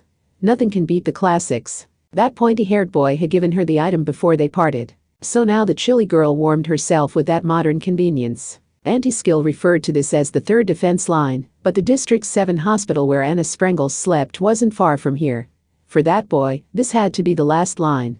Mudtheebs was a special transcendent who could absorb people's and objects' shadows using her own white shadow, and then use them as she saw fit. The next-gen weapons belonged to the science side, but once she absorbed them, she could use them as part of her magic. And she had discovered a fascinating weapon here, the 41 cm trebuchet linear artillery. The cannon replaced the power of explosives with electromagnets, but the shells it launched in a large arc like a long throw in baseball would reach the ozone layer before accurately striking a target 20,000 meters away. In addition to targeting a single point and piercing deep underground, it could be switched to secondary mode that used the great air friction to intentionally destroy the metal shell in the air above the target, blasting it into plasma that could obliterate an aircraft carrier fleet in the ocean, assuming they were packed in close enough. The result could be thought of as an artificial Tunguska event. With the main weapon, the spare shells, the targeting unit, the anti-air weaponry set up nearby to defend it, and everything else, it took up an entire schoolyard. One of the anti-skill officers working in the schoolyard noticed her and yelled at her. You there? Martial law is in effect. Get back to your dorm immediately. Why do you look so confused? She had had a shootout with them just yesterday, but had they not distributed an accurate photo of her? That was the real source of her confusion, but she knew correcting him would only make things worse, so she kept quiet. The schoolyard artillery looked like it had been set up in a hurry, and a lot of anti-skill officers were moving all around it, but it didn't appear to be ready to fire yet. If Rosenkreutz wasn't delayed at the second defense line, he would probably arrive here at the third before they were ready putting it together. But that changed if Mutt Thebes absorbed it. Although it will take me some time to absorb such a large shadow. She only needed contact with the long shadow formed by the bright outdoor lights, so she didn't even need to cross the fence surrounding the schoolyard. She waited on the side of the road and thought in silence. It would take some time to absorb it into her white shadow, but she had nothing to fear once that was done. Because she didn't actually need to operate the weapon as it was designed to be used. In a recent battle, she had even shined lights on a warship from multiple angles and absorbed each of its shadows to create a giant monster out of them and march across Academy City. Which would mean, Mutt Thebes nodded silently to herself. With this, she could fortify the third defense line, while also using the long-range artillery to participate in the battle being fought at the second defense line. Interesting. Part 4. Christian Rosenkreutz strolled leisurely through District 12. There were no people or cars here. That made it a strange alternate world. Oops. He stopped his foot in mid-air. Something was pouring all its strength into running across the cold ground just below his shoe. CRC's eyes crinkled in a smile at the rat crossing the crosswalk on the deserted street. Thanks to the martial law, the train station's ticket gates were all closed. The convenience store and other shops were also deserted. But that wasn't the small children he saw were interested in. They were gathered around the capsule toy machines lined up in front of the train station convenience store. What are you kids doing? Wah! The way they jumped made it clear the children knew they weren't supposed to sneak out of their dorms during the martial law. And it was nighttime. He's a grown-up, but he doesn't look like anti-skill. If this old guy is out here, he's breaking the rules as much as we are. So it's fine. Fascinating. He hadn't called himself this old man to them, so do they simply consider anyone to be old if they had a beard? He stroked his silver beard. Based on his observations, these capsule toy machines had you put coins inside to test your luck on what toy you would receive. I see. But why do people flock to these systems that give you no guarantee you will get what you want? Perhaps because they were morons. Tears welled up in Rosenkreutz's eyes as he recalled the many forms of human foolishness he had witnessed in his far-from-short history. He was quick to tears. The children didn't seem to care. I'm doing it. I'm getting a super rare one today, but is there even a super rare Dakota color plane in here? I can't tell looking in from the side. I have heard rumors there isn't a winner inside. Large tears spilled from CRC's eyes. He was quick to tears. Is this a despicable machine designed to scam young children out of the limited allowance they work so hard to save up? No, this old man must know the true odds. How does it really work? Boorah! A loud crash rang out. The capsule toy machine itself had shattered. Christian Rosenkreutz lined the round capsules up on the hard tile floor. 1, 2, 3, 4, 5 there it is. So there really is a Dakota color plane inside. Ha ha ha. Good, it wasn't a. He paused mid-sentence. The small children were nowhere to be found. Every last one. They must have run away. He scratched his head and sighed, stroking his silver beard. If he wanted to, he could have quickly located them and attacked them, but no reason to chase them down, I suppose. With that arbitrary decision, he abandoned the search. He held the super rare Dakota color plane between two fingers. He knew which route to take now. Yes, it had always been the shortest route anyway. He turned toward District 23, which specialized in aerospace. He casually chose that destination because now he wanted to see a real one. He did not find a life-size Dakota color plane there. He did find several bright lights shining out from the darkness. Were they headlights and roadwork lights? Those anti-skill people must have built a second defense line. And as part of that, they must have removed all the passenger planes and tanker trucks packed full of highly flammable fuel. Christian Rosenkreutz squeezed the small toy in his hand and muttered to himself. You are in my way. Part 5. An anti-skill officer leaned out from behind cover and shouted with special binoculars in hand. Visual confirmation of top priority target. Thanks to the martial law, the runway was not properly lit. That allowed anti-skill and judgment to take action before Kamijo got a clear view of the figure in question. A battle broke out at the second defense line. Begin. First, they launched mortars from the ground. To Kamijo, they seemed like bigger versions of the fireworks available at convenience stores and discount stores. And they were used in much the same way. The projectiles were launched into the sky above, but instead of falling back to the ground, they decelerated above the target's head and scattered light even brighter than a car's headlights. These were parachute-equipped flares. Anti-skill wasn't showering the enemy with explosives right away, they were first ensuring a clear view. This allowed Kamijo Toma to see the small figure more than 500 meters away. It was Christian Rosenkreutz. That confirmation froze his spine and legs with fear. This was someone who made him wish the veil of darkness had not been swept away. And the initial flares had a secondary purpose. Anti-skill and judgment were meant to preserve order in the city, so they had a process to follow. Warning shot achieved. Yes, no matter what the type of projectile, they would fire the first shot above the enemy, instead of directly at him. And since the target continued walking and did not put his hands up, the suspect is not surrendering. Repeat, the suspect is not surrendering. Conditions for use of force have been met. Open fire. The heavy machine guns and automatic grenade launchers began to fire, held in place by the metal stakes driven into the asphalt. Needless to say, anti-skill was holding nothing back. They fired in the enemy's general direction, while adjusting their aim to hold him in place, before taking careful aim with their tank guns and mortars that could not fire quite so rapidly. If this wasn't Academy City where they were trained to handle espers, they might have known this was the most efficient method, but they would have been hesitant to use it against a human. Kamijo himself felt somehow relieved, because he knew Christian Rosenkreutz could take this kind of attack. Although that thinking may have meant he had begun to accept how strong the man was. With such a dense barrage underway, Kamijo couldn't rush in with fist clenched. His Imagine breaker could not block fragments of everyday bullets and shells, so a careless approach would only get him blown away by friendly fire. Kamijo wasn't the only one irritated by having to stand around. Arg, 500 meters? I can see him, but I can't reach him. My railgun would burn away in the air before it got there, and Kamijo heard chuckling laughter coming from among the explosions and shockwaves. CRC was mocking them. While on the receiving end of such a concentrated attack, more sandbags were piled up to reinforce their defenses. This robbed the tanks of their mobility, and their guns creaked as if intimidated. Kamijo understood not wanting to die, but now the tanks were no more than 120mm gun emplacements. Christian Rosenkreutz's face showed only scorn. Do you really think that you can defeat this old man? They're risking their lives because they do. Halfwit, the blonde demon interrupted. Something else happened at the same time. The Bologna succubus's spell was called Cold Mistress. It did not produce any bright lights or loud sounds. It apparently replaced the target's pleasure signals with excruciating pain. But what did this attack mean for Christian Rosenkreutz, who was only motivated by passion and playfulness? A tank gun scored a direct hit. Even CRC's body had to be made of protein and calcium. He couldn't stop shells because his body was unusually tough. He activated spells to repel them. So, what if he was stopped from activating those defense spells, even for a split second?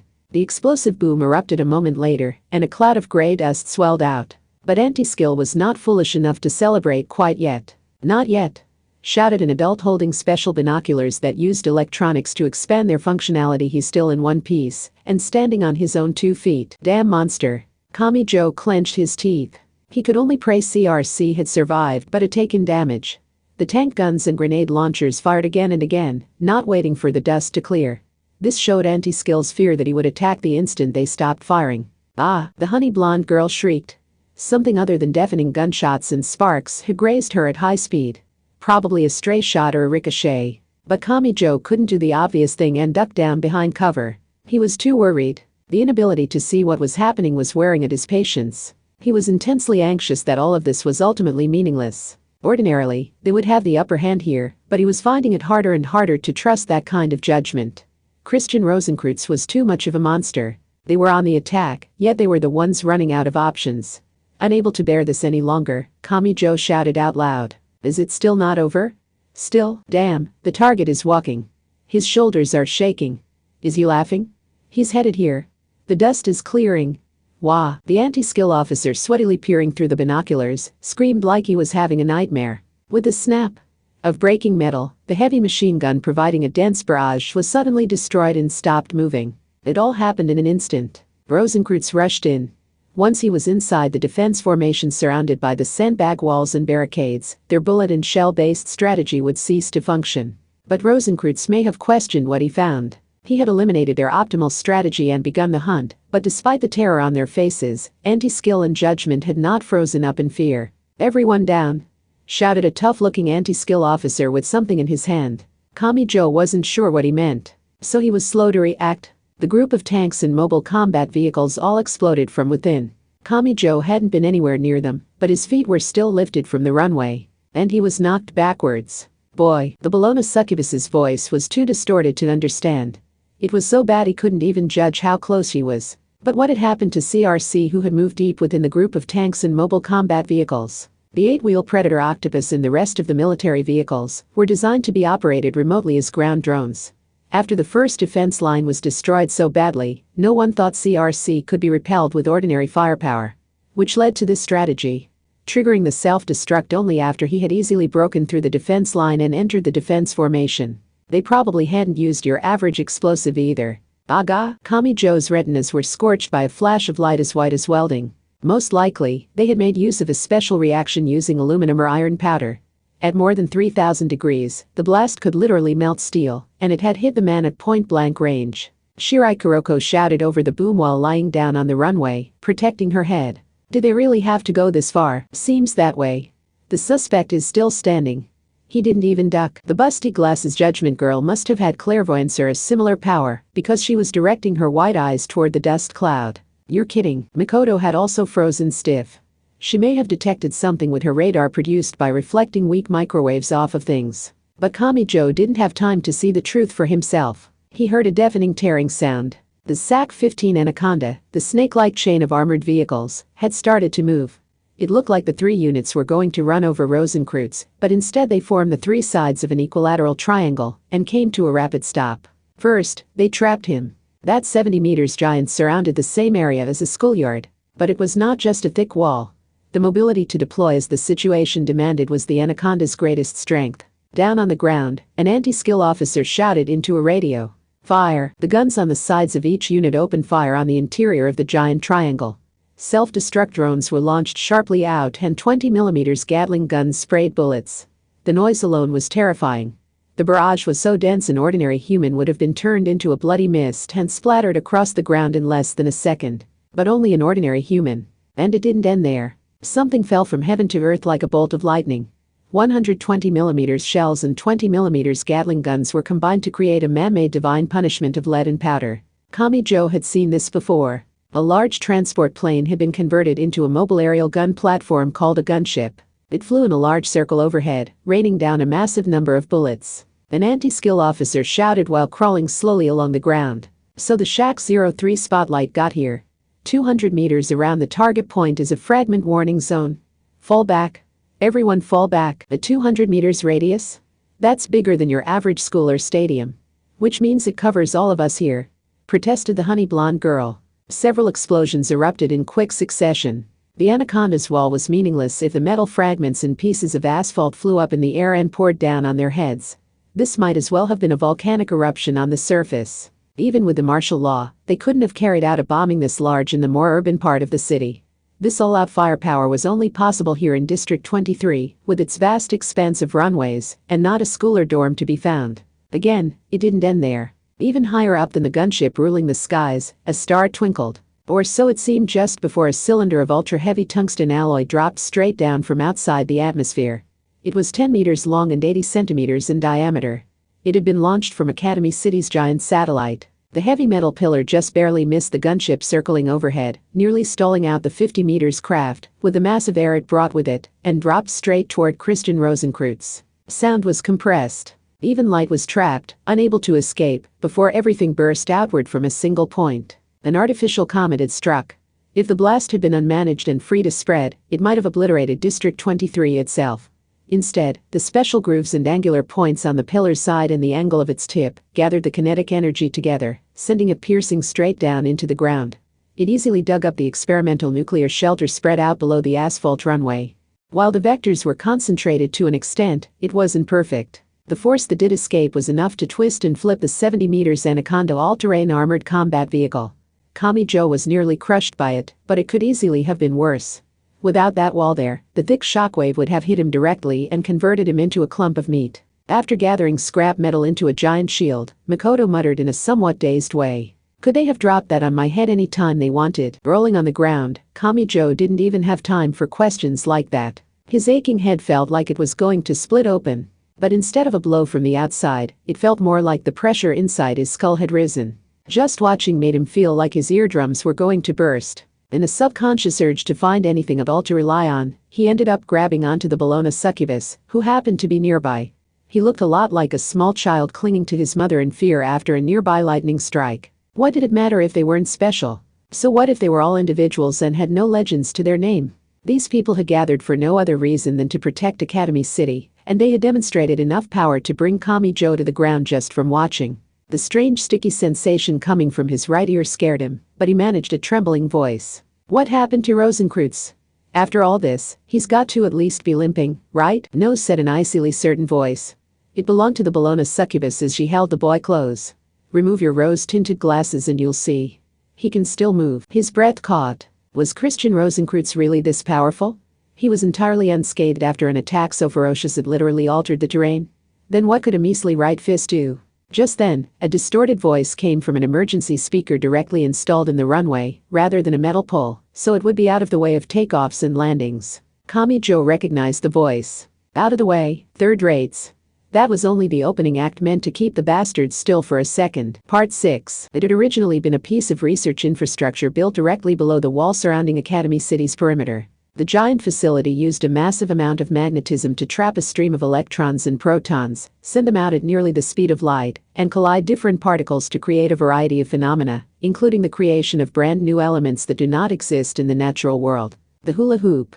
The world's largest particle accelerator had just unleashed and launched a tremendously powerful electron beam. It cut a straight line from District 3 in the north to District 10 in the south. This was new board chairman Accelerator's true trump card that he had been setting up ever since the bridge builders cabal had suddenly constructed a consulate in District 12 and strutted around the city like they owned the place. The intended target had been Alice Anathurbable. This superweapon had been adjusted to kill her in a single shot if that became necessary, but now it had struck Christian Rosenkreutz. This one shot was all it had.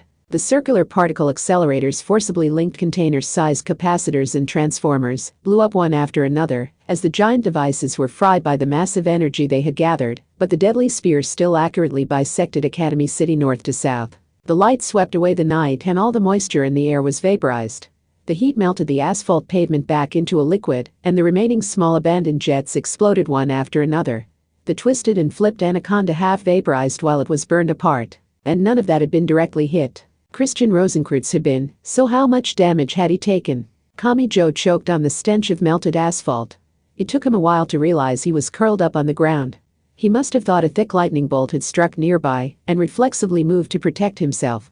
Similar to a stun grenade blast. So much preparation had gone into this single attack. New board director Accelerator had remotely operated the city's cleaning and security robots to search for anyone still in the predicted line of fire. If he found anyone, he had of course guided them to safety. His plans had hit a brief snag when Last Order hadn't obeyed the robot, but he had solved that by drawing her attention with a Tanuki pet robot. So in this one moment, he had created a singular opportunity when all that energy could cut across Academy City without causing any human damage. The number one wasn't soft enough to let a chance like that go to waste. The already world-class hula hoop was pushed past its power limits to accelerate the electrons to more than 99.99% the speed of light, where they tore through the scenery and rushed toward Rosenkreutz. In a perfectly straight line, the asphalt runway was boiled orange. Even the elements making up the air must have been rewritten because the beam's wake was electrified and sparking. Ugh, groaned the honey blonde girl. I do not want to breathe that in. That air cannot be good for your health ability. Kami-jo had bigger concerns. A direct hit barely seemed necessary when just carelessly looking at that could blind you. At this level, it felt like a scientifically created form of the occult. Damn it, said Kami-jo, somehow managing to get some air in his lungs and sweating in the midwinter night. Did that finally get him? The answer did not come from anti-skill, judgment, Mikoto, or the Bologna succubus. But he did hear a voice. You mean this old man? Kami-jo's vision fell into darkness. He regretted asking the question. Part 7. We were too late, whispered Witch Goddess Aradia, watching from outside the range of the blinding beam. How are they? Asked a breathless voice. That was good old Mary.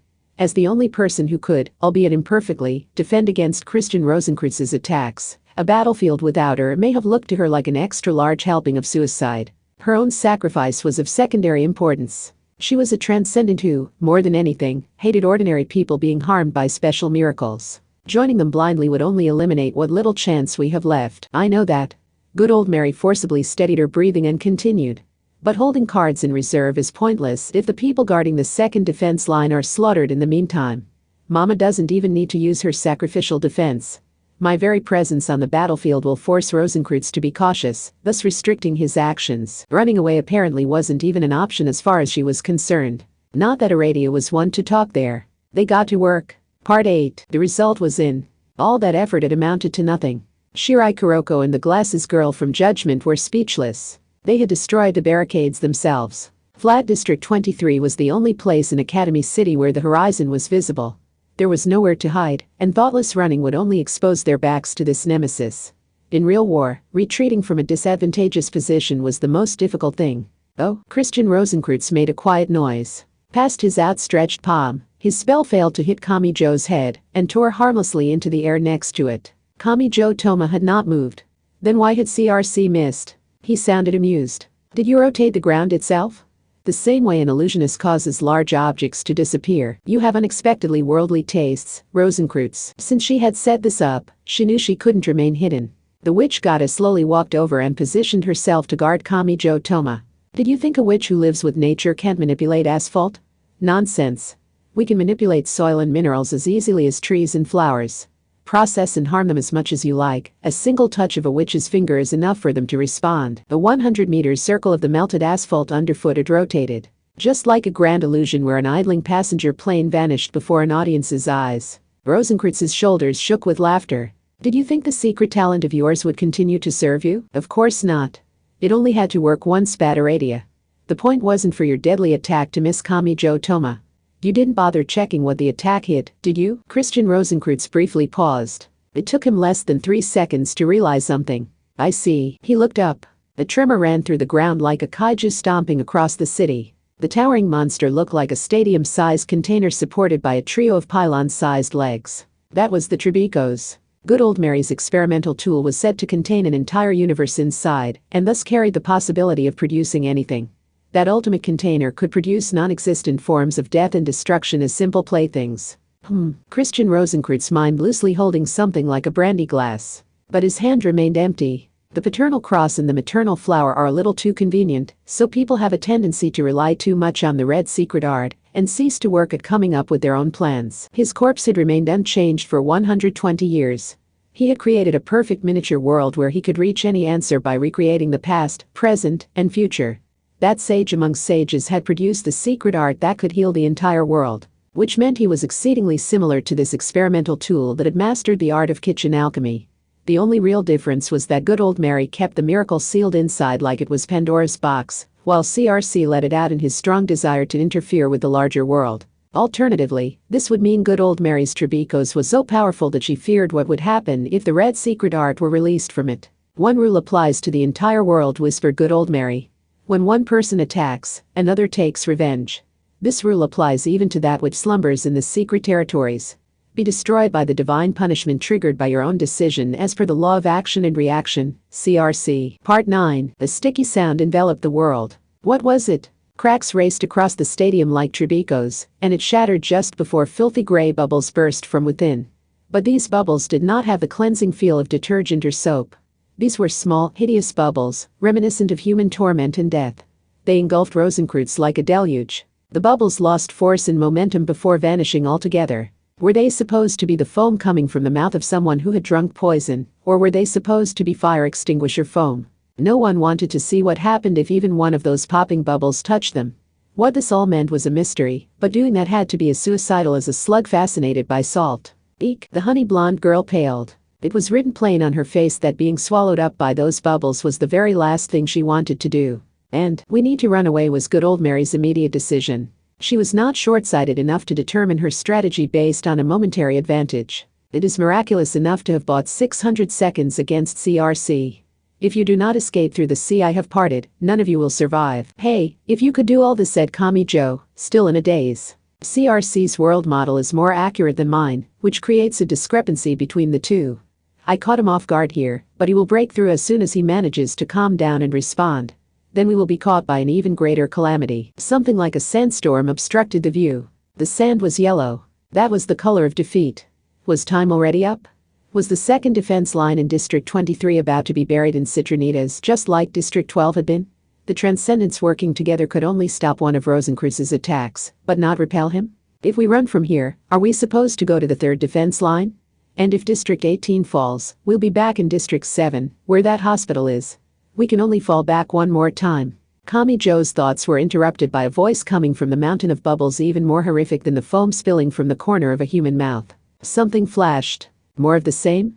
Do you bore me? This was not aimed at Kamijo or the others in front of him. The massive deadly force flew over their heads like a long throw in baseball. They felt a tremor below their feet. No way, muttered Kamijo. Something had exploded in the distance, and that had shaken the asphalt here. The third defense line, where Mudthebes waited, had been destroyed in the blink of an eye. But the immediate threat wasn't gone either. Misaka Mikoto immediately placed an arcade coin on her thumbnail. She had to already know the truth. This was CRC. Even a direct hit at thrice the speed of sound wouldn't kill him. Which was why she didn't hesitate to ready this attack. Ah, she screamed to shake free of her own fear. An explosive boom compressed the air. Mikoto didn't bother viewing the result. Go now, hurry, waste this chance and we really can't get away. The younger girl grabbed Kamijo's hand and pulled him away. What was happening over there? The third defense line in District 18 was gone. They weren't even allowed a final chance. From here, it was a straight shot to District 7. If they couldn't find some other plan, Rosenkreutz would reach the hospital. Part 10. And so, no one could stop Christian Rosenkreutz's march across the city. Part 11. The footsteps could not have sounded more normal. The glass automatic doors were not meant to keep out intruders. They opened with ridiculous ease. The machine did not discriminate.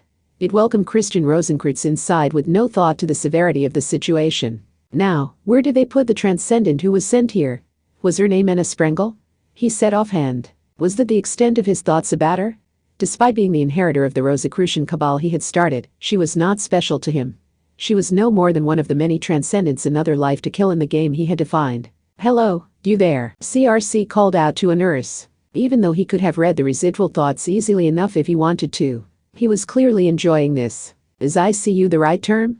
Regardless, Anna Sprengel, or possibly an unidentified girl, should have arrived here. Where should I go to find her? Eek. The young male nurse fell onto his rear, pressed his back against the hallway door, and desperately shook his head in refusal, so he had to be a consummate medical professional. Christian Rosenkreutz viewed him in amusement, and he slowly held out his palm. Hey. Believe me, you want as little to do with this old man as possible. You irritate me too much, and I might just take an interest in you. Enough, said a new voice. Something sat on the edge of one of the sofas lined up in the waiting room positioned in front of the hospital pharmacy. The translucent figure took a sip of the charuko he held in both hands. That mysterious being had been called a holy guardian angel and an extraterrestrial, as well as a secret chief. He was known as Iwas. That man has done nothing wrong. If you have business related to the modern Western magic that spans the rose and the golden, then stay focused on that, CRC. I truly do not envy you secret chiefs. That priestess's lungs and heart are no longer functioning, but do those machines really prevent you from calling her dead? If you were fully killed, your contract would be null and void, and you would be free once more. A strange cracking sound came from empty space, almost like hard plastic breaking. Is that supposed to be a joke? The fate of the world exists to fulfill our playfulness and curiosity.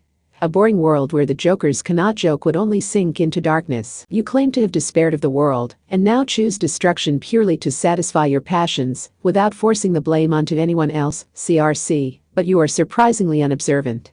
Fortunately, that gives us some hope. As the secret chief who guards the first temple, it is true only one official priestess can contact me, but that does not mean she is the only one with a personal interest in me. A solid footstep sounded. This was the sound of someone who, unlike Iwas, had a physical body. Christian Rosenkreutz turned around and smiled. Oh, he showed great interest. Like he had just found a shred of amusement still remaining in this dreary world. He saw a beige habit and blonde hair cut to shoulder length. He saw a magician who had clung to the world of the living after his own death by hijacking a great demon's body. Human Aleister Crowley blocked his path. Part 12. Shortly before the clash, the frog-faced doctor noted a mood of mounting tension. I take it this person isn't the type to spare a hospital or a school. Unfortunately, there wasn't much he could do about it. He was a doctor, and the patient lying before him was on the verge of death. In fact, her breathing and pulse would cease without the help of the life support devices. Every last form of modern examination had failed to determine the cause, and none of his thick medical texts or the disease research database had turned up a previous example, but he wasn't sensible enough to give up because of that. Without a doubt, throwing in the towel was the frog-faced doctor's least favorite phrase. If someone felt it was acceptable for a medical expert to abandon their patient's possibilities based on their own emotions or mood, he thought they had no business working in the medical field. Now, then, none of his test devices could identify the cause. So he decided to focus on the records of those failures. I assume the blood sample tests found nothing? Yes. All 5. The young technician glanced over at the test tube sealed with different colors of rubber cap. Finding nothing was not a cause for celebration here. They had a patient on the verge of death. It was like running a malware scan and receiving 0 detections despite the computer very obviously behaving strangely. Something is clearly wrong, but nothing turns up in the numbers. They hadn't found anything in the blood sealed in the test tubes. Then what was happening inside that small girl and how far had it progressed? But something else caught his interest as well. With a patient in critical condition, there wasn't time to wipe them down with ethanol to disinfect them. In some cases, they were transferred directly in from the emergency arrivals treatment room where the ambulance dropped them off. That meant an ICU could not be kept as sterile as an operating room. Instead, drum-shaped cleaning robots frequently moved through, keeping the space as clean as possible. The frog-faced doctor held out a hand to stop one, opened the lid, and checked inside. He found a long, strawberry blonde hair. He touched it to find it unusually stiff. Its surface was badly damaged for having recently fallen out, almost like it had been left on the floor for years. Nutrients and oxygen were supplied to the hair and the nails. But as can be seen from the lack of bleeding when cutting your hair, the capillaries were connected to the roots and didn't continue on through the rest of the hair. He knew what to focus on now. He wasn't one to stop here just because he couldn't prove anything scientifically. Well, what do we do? Prepare her for dialysis, calmly instructed the frog-faced doctor. Bacteria and toxins harm people through a wide variety of methods. But one common method was to have a nature very similar to a component necessary for human life. For example, carbon monoxide. Its similar structure to oxygen allowed it to bond with the red blood cells, keeping out the oxygen that was meant to be carried through the bloodstream. And because humans needed oxygen, they would eventually collapse. The cause was invisible, and it was similar to a normal bodily function. The connotations of the word curse had distracted them. The culprit was a lot closer to home. You can think of it like a form of fatal pollen allergy that shows symptoms in response to something thought of as occult, like a face, a name, hair, or nails. Then how could it be prevented? What could they block with a mask? Was there a preventative or a cure? Use whatever terminology you like. By swapping out the words in his head, his thoughts began to race. No matter how strange it seemed, someone's life was at risk. So how could he, as a doctor, stop working? History tells of someone who ate deadly potassium cyanide, but didn't die. Rasputin. There are many dubious legends about the man, but the official records say he ate cakes laced with cyanide without dying. A normal person would have a 100% chance of death when it reacted with their gastric acid, so some theorize he survived because his gastric acid was extremely weak. That was one example of escaping certain death. Even when the result appeared to be a miracle or nightmare, the method of cheating death could sometimes be explained scientifically. What did it matter if this illness could not be scientifically explained? All he had to do was remove the conditions causing it, and science could handle that. In other words, this illness appears to identify an individual based on their blood and attack their bodily tissue. So if we artificially replace all of her blood and temporarily change her blood type, this cursed disease will lose its target. We will remove its ability to identify her. Got that? Many different devices were hurried into the ICU. The frog-faced doctor temporarily stepped out of the ICU to give them space. He sighed. Someone was standing there. Aleister Crowley. They were old friends, so the frog-faced doctor didn't bother turning around in surprise. He didn't know how or why that human was here. He simply accepted that that human could do things he couldn't explain. With a golden retriever by his side, Aleister asked a simple question. Everything was packed into so few words. What are you going to do? As long as the patient wants to live, I will lend them every skill and resource available to me. How did you ask Anna Sprengel if she wants to live? You can't converse with her just by reading the pulses of her brainwaves. True. But someone risked his life to leave her in my care and bowed to me. I haven't heard from her herself, and it is possible she doesn't even have the strength left to want anything. But I know that boy will draw it out of her. Maybe she has no more reason to want to live, but I know he will give her a new one. Not a bad possibility to bet on, don't you think? The frog-faced doctor knew Christian Rosenkreutz was on his way here. But no matter how many of the city's secrets he knew, he was still just a doctor. Unlike the monsters of the former dark side, he did not have the power to fight and protect his sanctuary here. So, Are you interested in lending a hand? You're just eyeing to finally use your full strength for someone other than yourself, aren't you? They did not hold a lengthy or grand conversation. This was not a sketchy politician's speech or a TV infomercial pressuring you to call by saying the deal only lasted for half an hour after it aired. These two understood each other well enough that theatrical gestures and the like would only get in the way. Alistair spoke quietly, his head still lowered. It was possible his question had not actually been directed at the frog-faced doctor in front of him. I created the city, but it is no longer mine. Why should I pour all my efforts into Academy City at this point? He received a single response. The frog-faced doctor's answer was a simple one.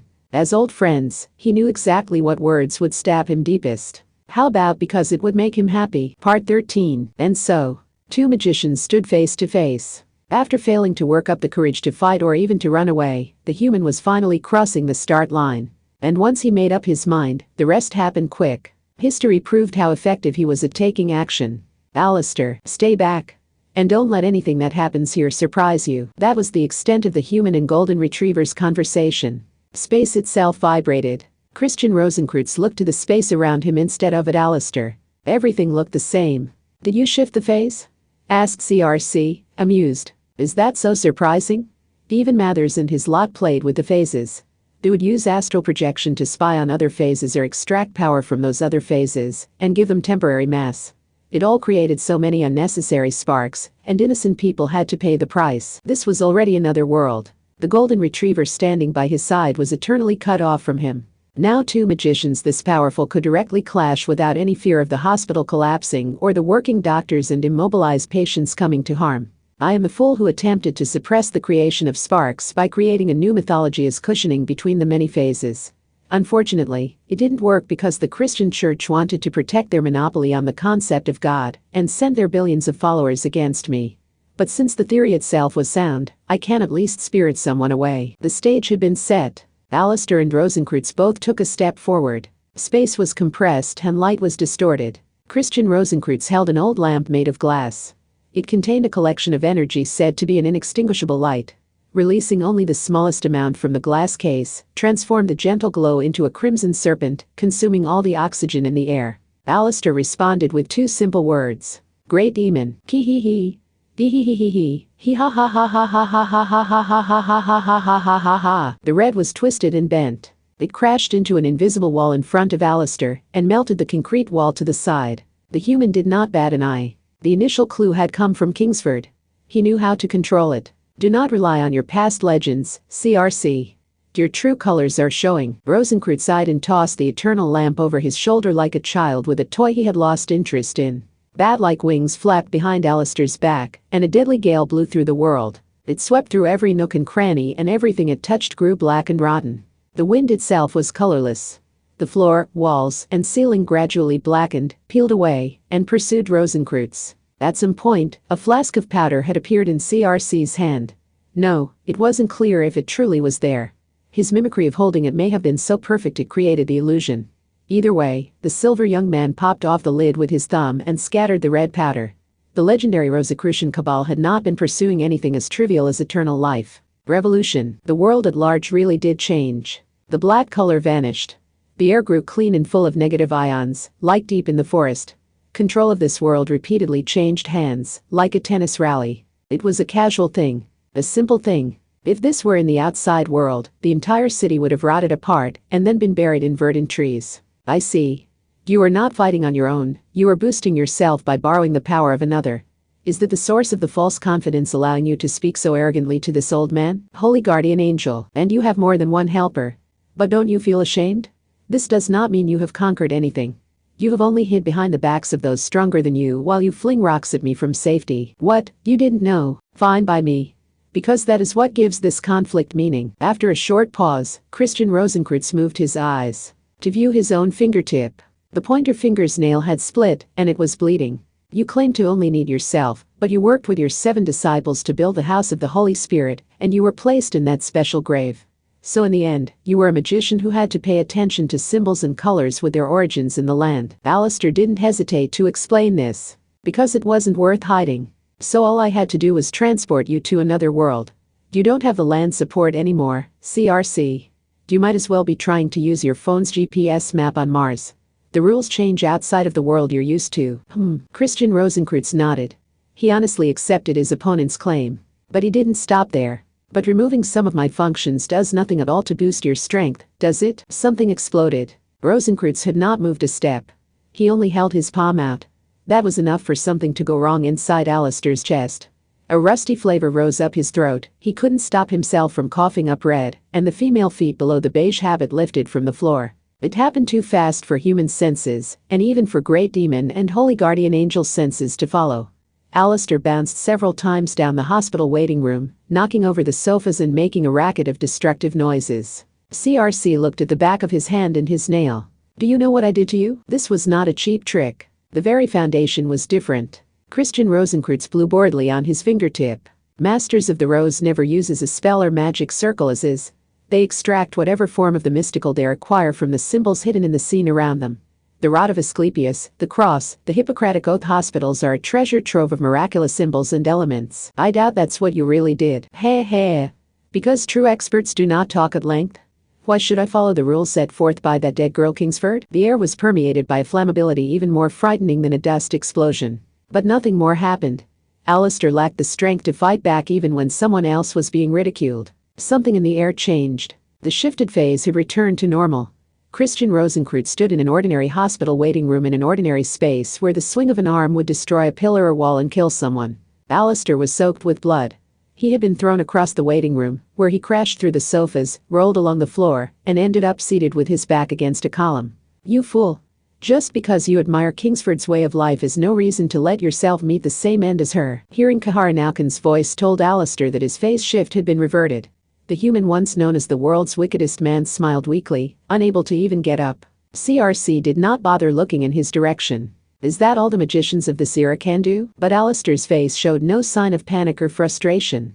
Still collapsed among several broken sofas, the human smiled thinly and spoke. Did you forget why you're here, CRC? After Kingsford, he was the second to place that look on CRC's face. Which meant those words were not for his own benefit. He was leaving everything in the hands of the next challenger. He had admired that expert in her way of life. If he really did remind Kahara Nauken of her here, then he was honored. You want to kill time?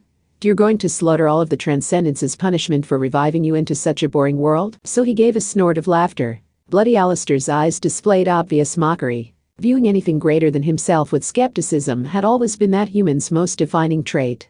Even if it got him branded an eccentric and ostracized by the majority of the world. And while people called him a lord of devils, he had discovered a truth no one else could understand. In other words, I don't know if you're giving a plausible excuse to hide your true intentions, or if you're trying not to think about it yourself, but you're afraid of the parents who brought you into this world, aren't you?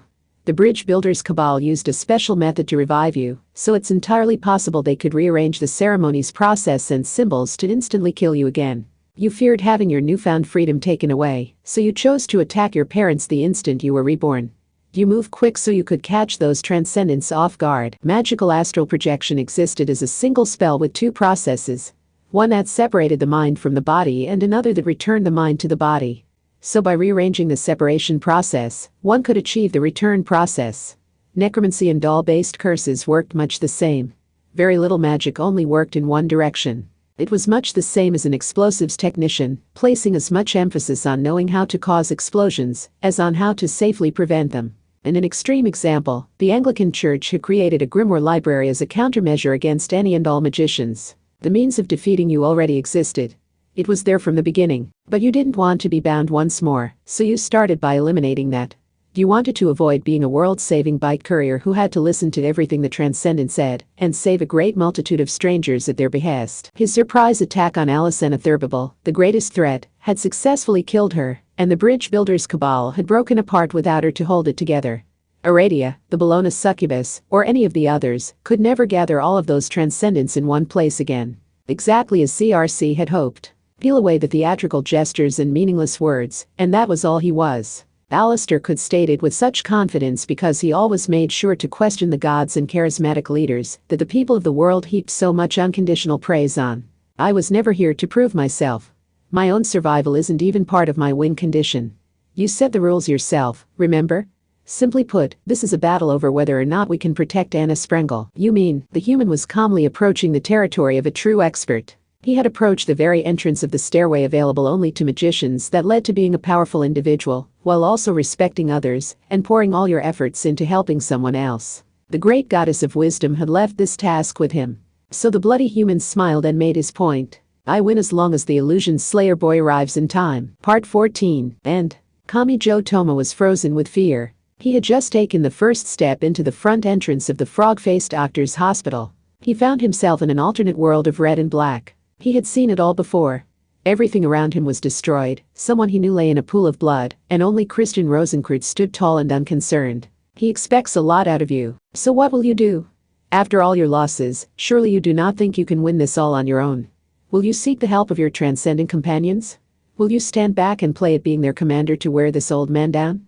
Hey, this old man has no problem with that. None at all. My goal is to kill all of the transcendents anyway. If you will send them to the front line, I will gratefully accept the gift. Don't listen, said Aradia, holding out a slender arm to stop Kamijo. CRC would never say anything that benefits us. Kamijo didn't even have time to glance over at her. But he could sense the powerful aura of don't rise to the bait radiating from her. Mutt Thebes was out of the fight, possibly dead. Aradia, the Bologna succubus, and good old Mary were the only transcendents here now. If they didn't make full use of everything they had, there was no winning this.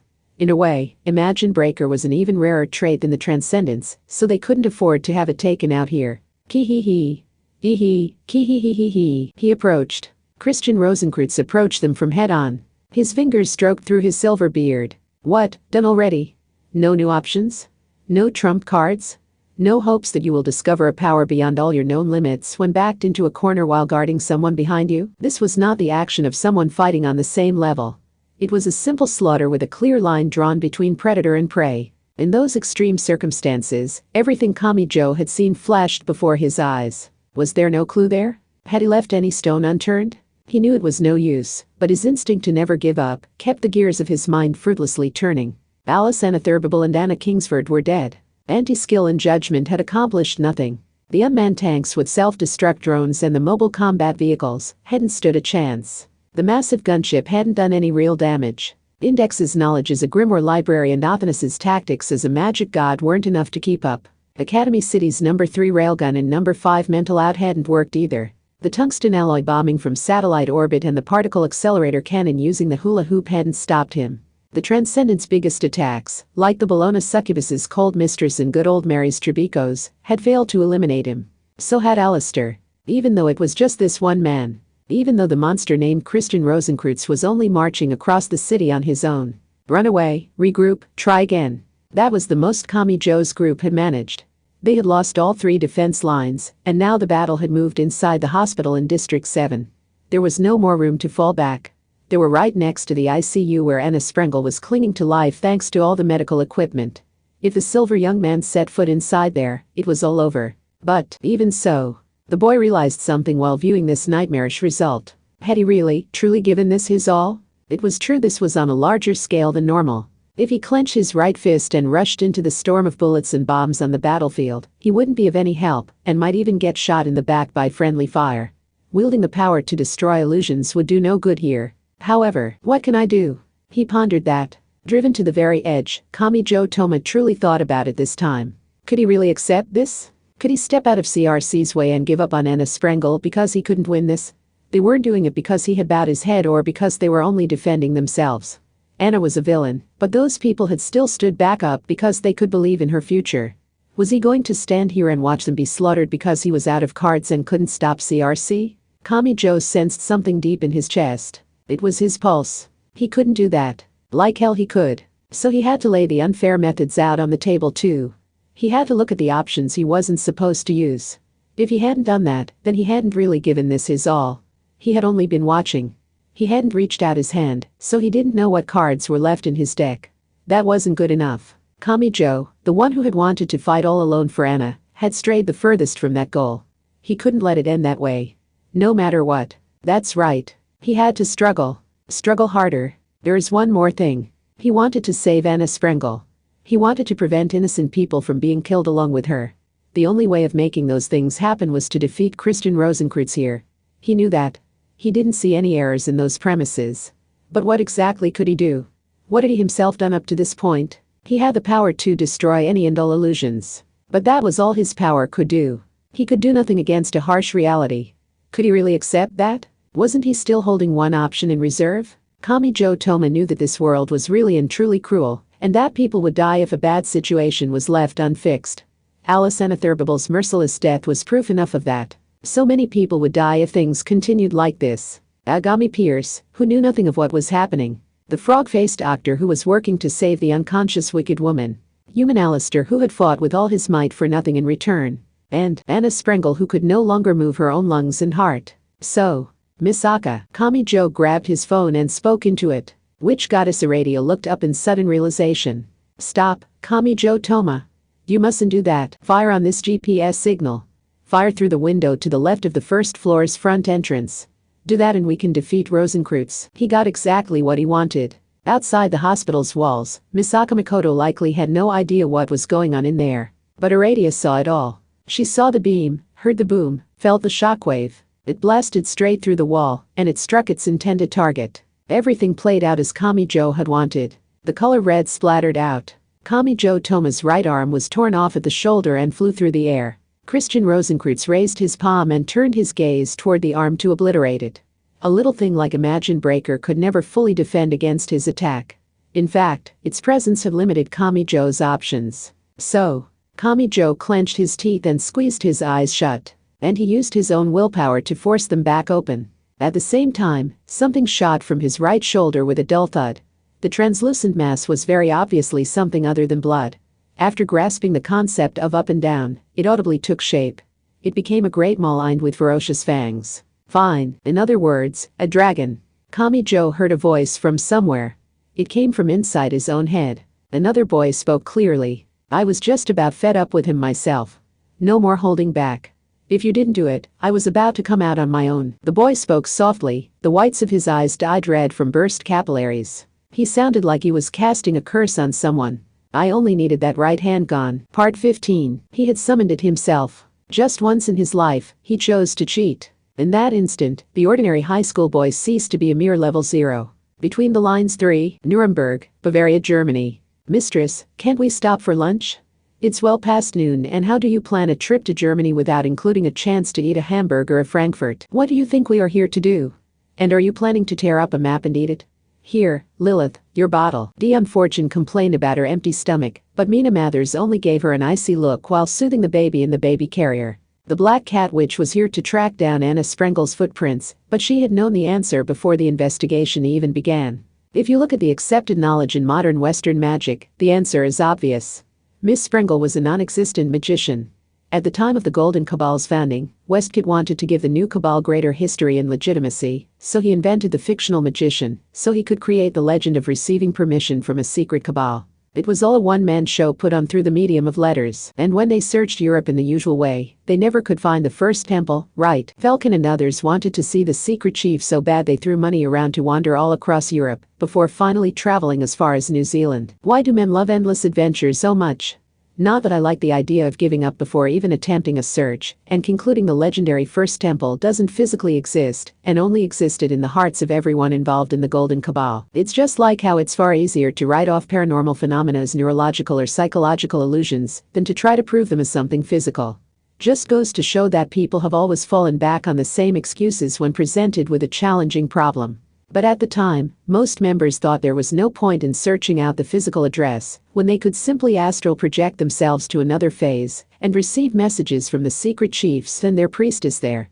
Just like thinking remote work is good enough as long as you're connected with your coworkers by a fiber optic network. All the while, they had no idea who that vague, faceless shadow really was. That was their starting point. And with that in mind, useless student. In that case, what is this? That's a really good question, mistress. There was no building there. Only stone blocks lined up on the ground in an L shape. It was a portion of a building's foundation. The supposedly non-existent Lichtleben temple had left behind physical evidence, just like any historical ruins. Mistress, what does this mean? I just want to drink a local beer already. One of those first-rate dark beers the Germans pride themselves in and are legendary for being cheaper than water. We are not here to drink. Aren't you supposed to be investigating at the British people's expense, eh? Why should you care about British finances? Because Mina Mathers was originally a magician in London, my foolish student. The first temple really did exist. Or some remnant of it did. What purpose was hidden behind this contradiction? Ugh. The Anna Sprengel in the secret letters was basically Westcott talking with his own sock puppet, right? We aren't going to discover that the coroner was parading around Germany in women's clothing, are we? I honestly think that would be the funniest possible explanation, but I doubt it. Mina Mathers crouched down for a closer inspection of the L-shaped foundation. Testing the carbon isotopes in the materials would provide their accurate age. Just because they looked old didn't mean they couldn't be quite new.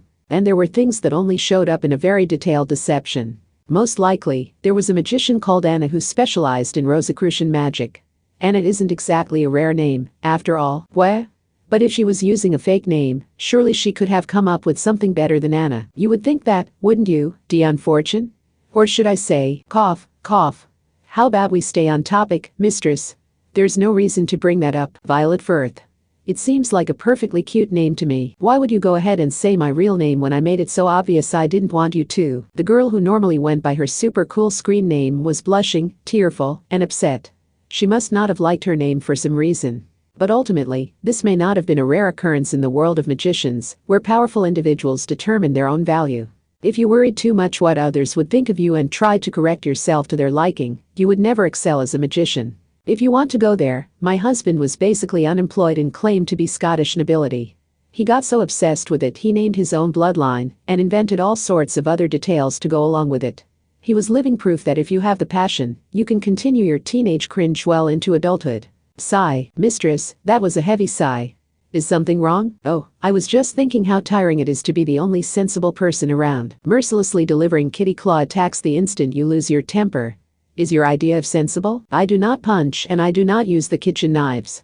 That puts me well on the side of sensible. I notice you didn't mention palette knives. You're always swinging those metal weapons around. What makes you think you can criticize your own teacher, my hopeless student? Some gentle punishment is in order to swiftly correct such an unfortunately mistaken soar. You're proving my point. How's this gentle? Ow, ow. Mina Mathers immediately began some corporal punishment by shoving a metal spatula against Dion Fortune's navel and rubbing it over her clothes, but the concept of a healthy educational environment was still a work in progress from the late 19th century to the early 20th century. Hee hee. This is only a wife finally reaching the end of her patience and making an adorable scratching attack with only her wrist. Meow, meow. Stop trying to pass your violence off as adorable.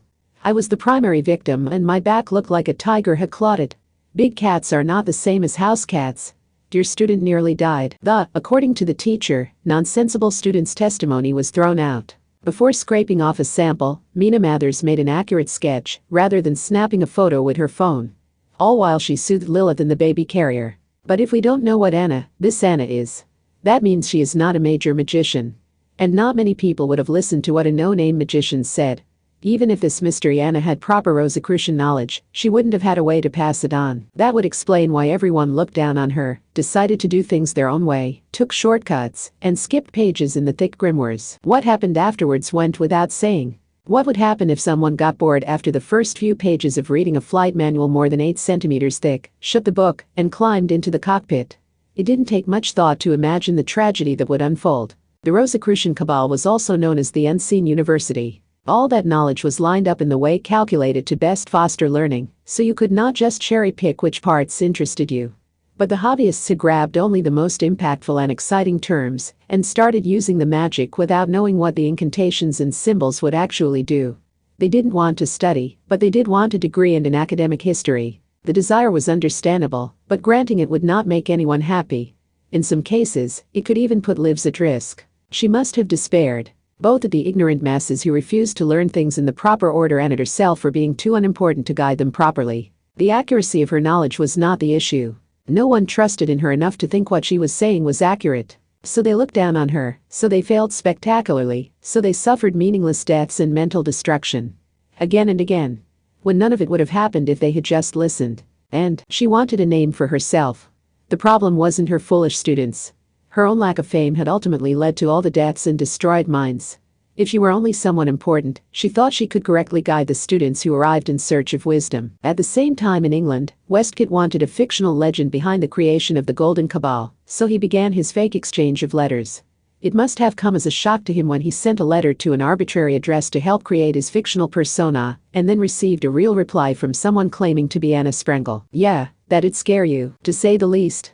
His face would also have been burning with embarrassment. In modern times, it would be like the ideal wife he had imagined in his head, or the girl he had created on the character creation screen, suddenly coming to life. Had he felt fear or joy? Westcott had not discussed the truth of the letters with anyone until the day he died. Not even with the other golden magicians. Was it automatic writing or sleepwalking? Had another golden magician peeked at his letter and responded as a joke? Or had the ceremonial act of writing fictional letters so many times created Miss Sprengel in distant Germany?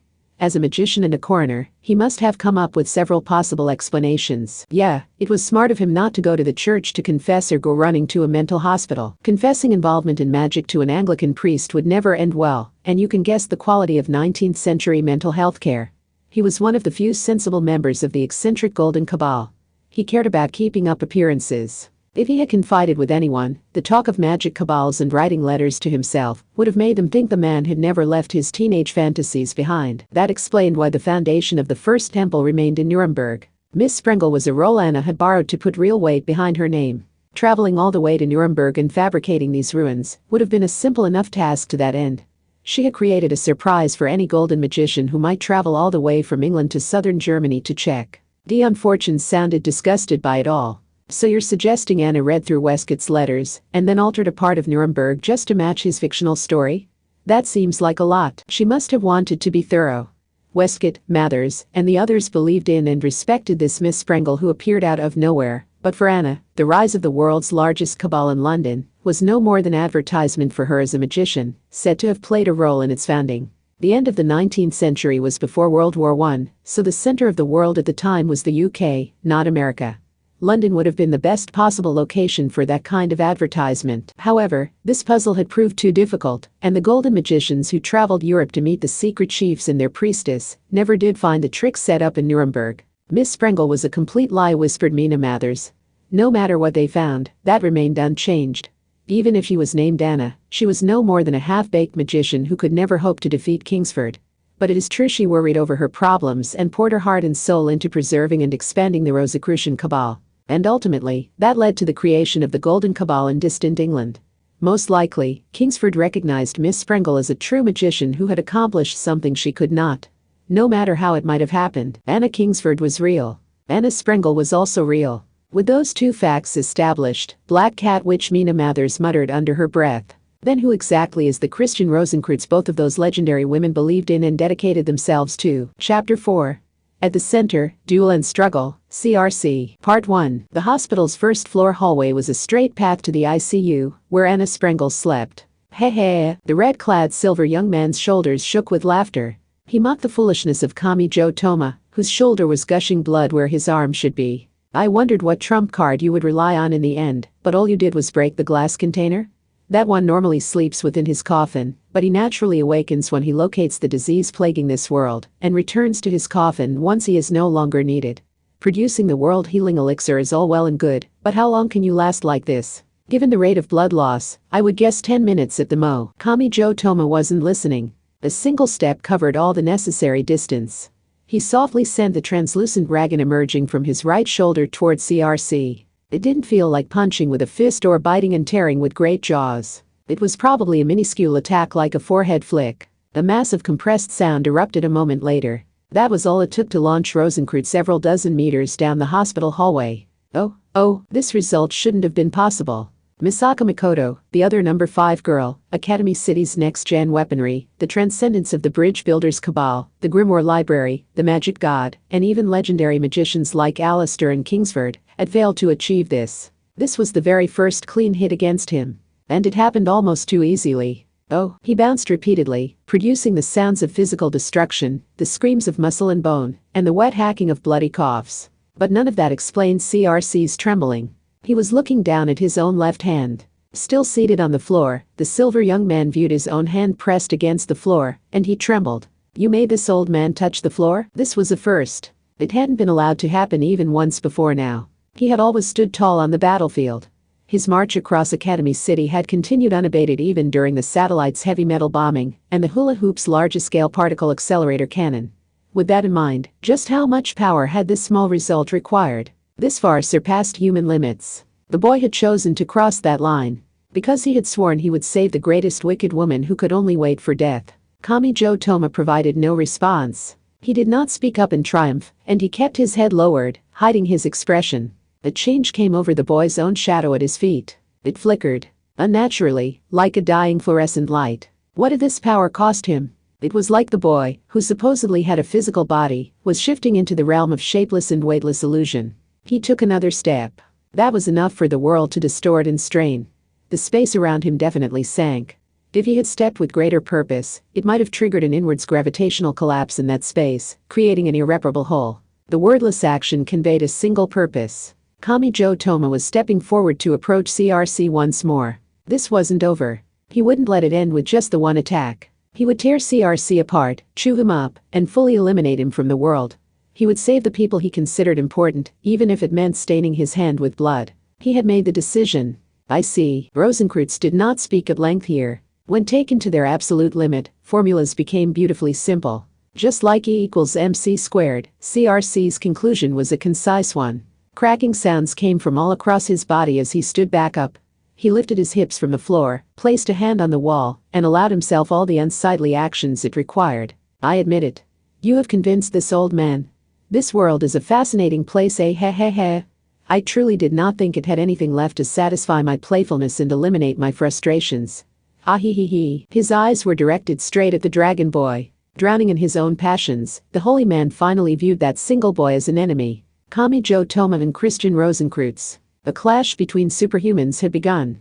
Part 2. The air was strongly compressed. There was no need to hold anything back. Kamijo approached from straight ahead, so Christian Rosenkreutz held out his palm.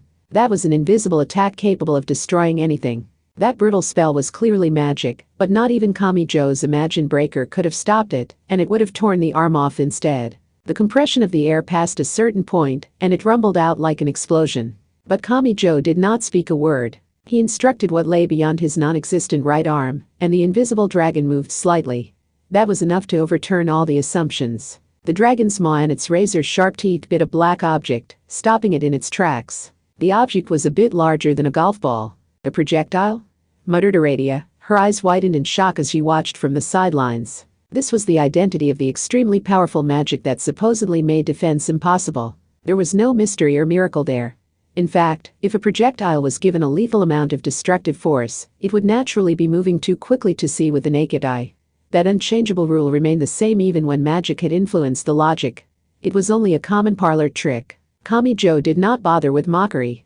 For that matter, he showed no human reaction at all. He only swung his arm dragon horizontally, tossing the annoyance of an object aside. Why waste time on ordinary emotion when he could dedicate that time to devouring his prey? That was the only thought behind his actions. Hee. So you can finally fight back and let me have some fun. Rosenkreutz continued firing. Annoyed and irritated by the identical attacks, Kamijo's dragon released a deafening roar. It was possible the boy couldn't control it himself. The sloppily swung jaws deflected CRC's projectiles to the side, sending them ricocheting toward hospital rooms with no connection to the fight. The silver young man grinned, as if to say he had guided things in that direction. But the fearsome attacks vanished into thin air before contacting the wall. Oh? Breathed CRC in fascination. He had sensed something worthy of his interest. You eliminated my attacks without permission? No, this is a simple matter of willpower. Any attack launched without a powerful intent to kill will be swallowed up and destroyed. And any attack that misses its mark swiftly loses all meaning. After experiencing an improbable uniform amount of misfortune, you loathe lucky shots from your enemy. And this old man loathes all coincidental actions that go against my passions and playfulness. I see. Our clashing wills have distorted space on the macro level. But said Rosenkreutz with a mocking grin. He held his palm out to the side, casually aiming at the wall there. Hee. Wahahahaha, that leaves me plenty of room to play. As long as this old man directs his intent to kill toward those strangers, I can still hit them. Space was immediately sliced through over a distance of more than 100 meters. But not because CRC had sliced through the innocent hospital patient beyond that wall. The moment before he could, Kamijo Toma jabbed his dragon jaws forward and had it exhale a violent beam of light. Then he swung the jaws straight up to slice CRC's right arm off at the shoulder. Rosenkreutz showed no interest in his own right arm spinning through the air.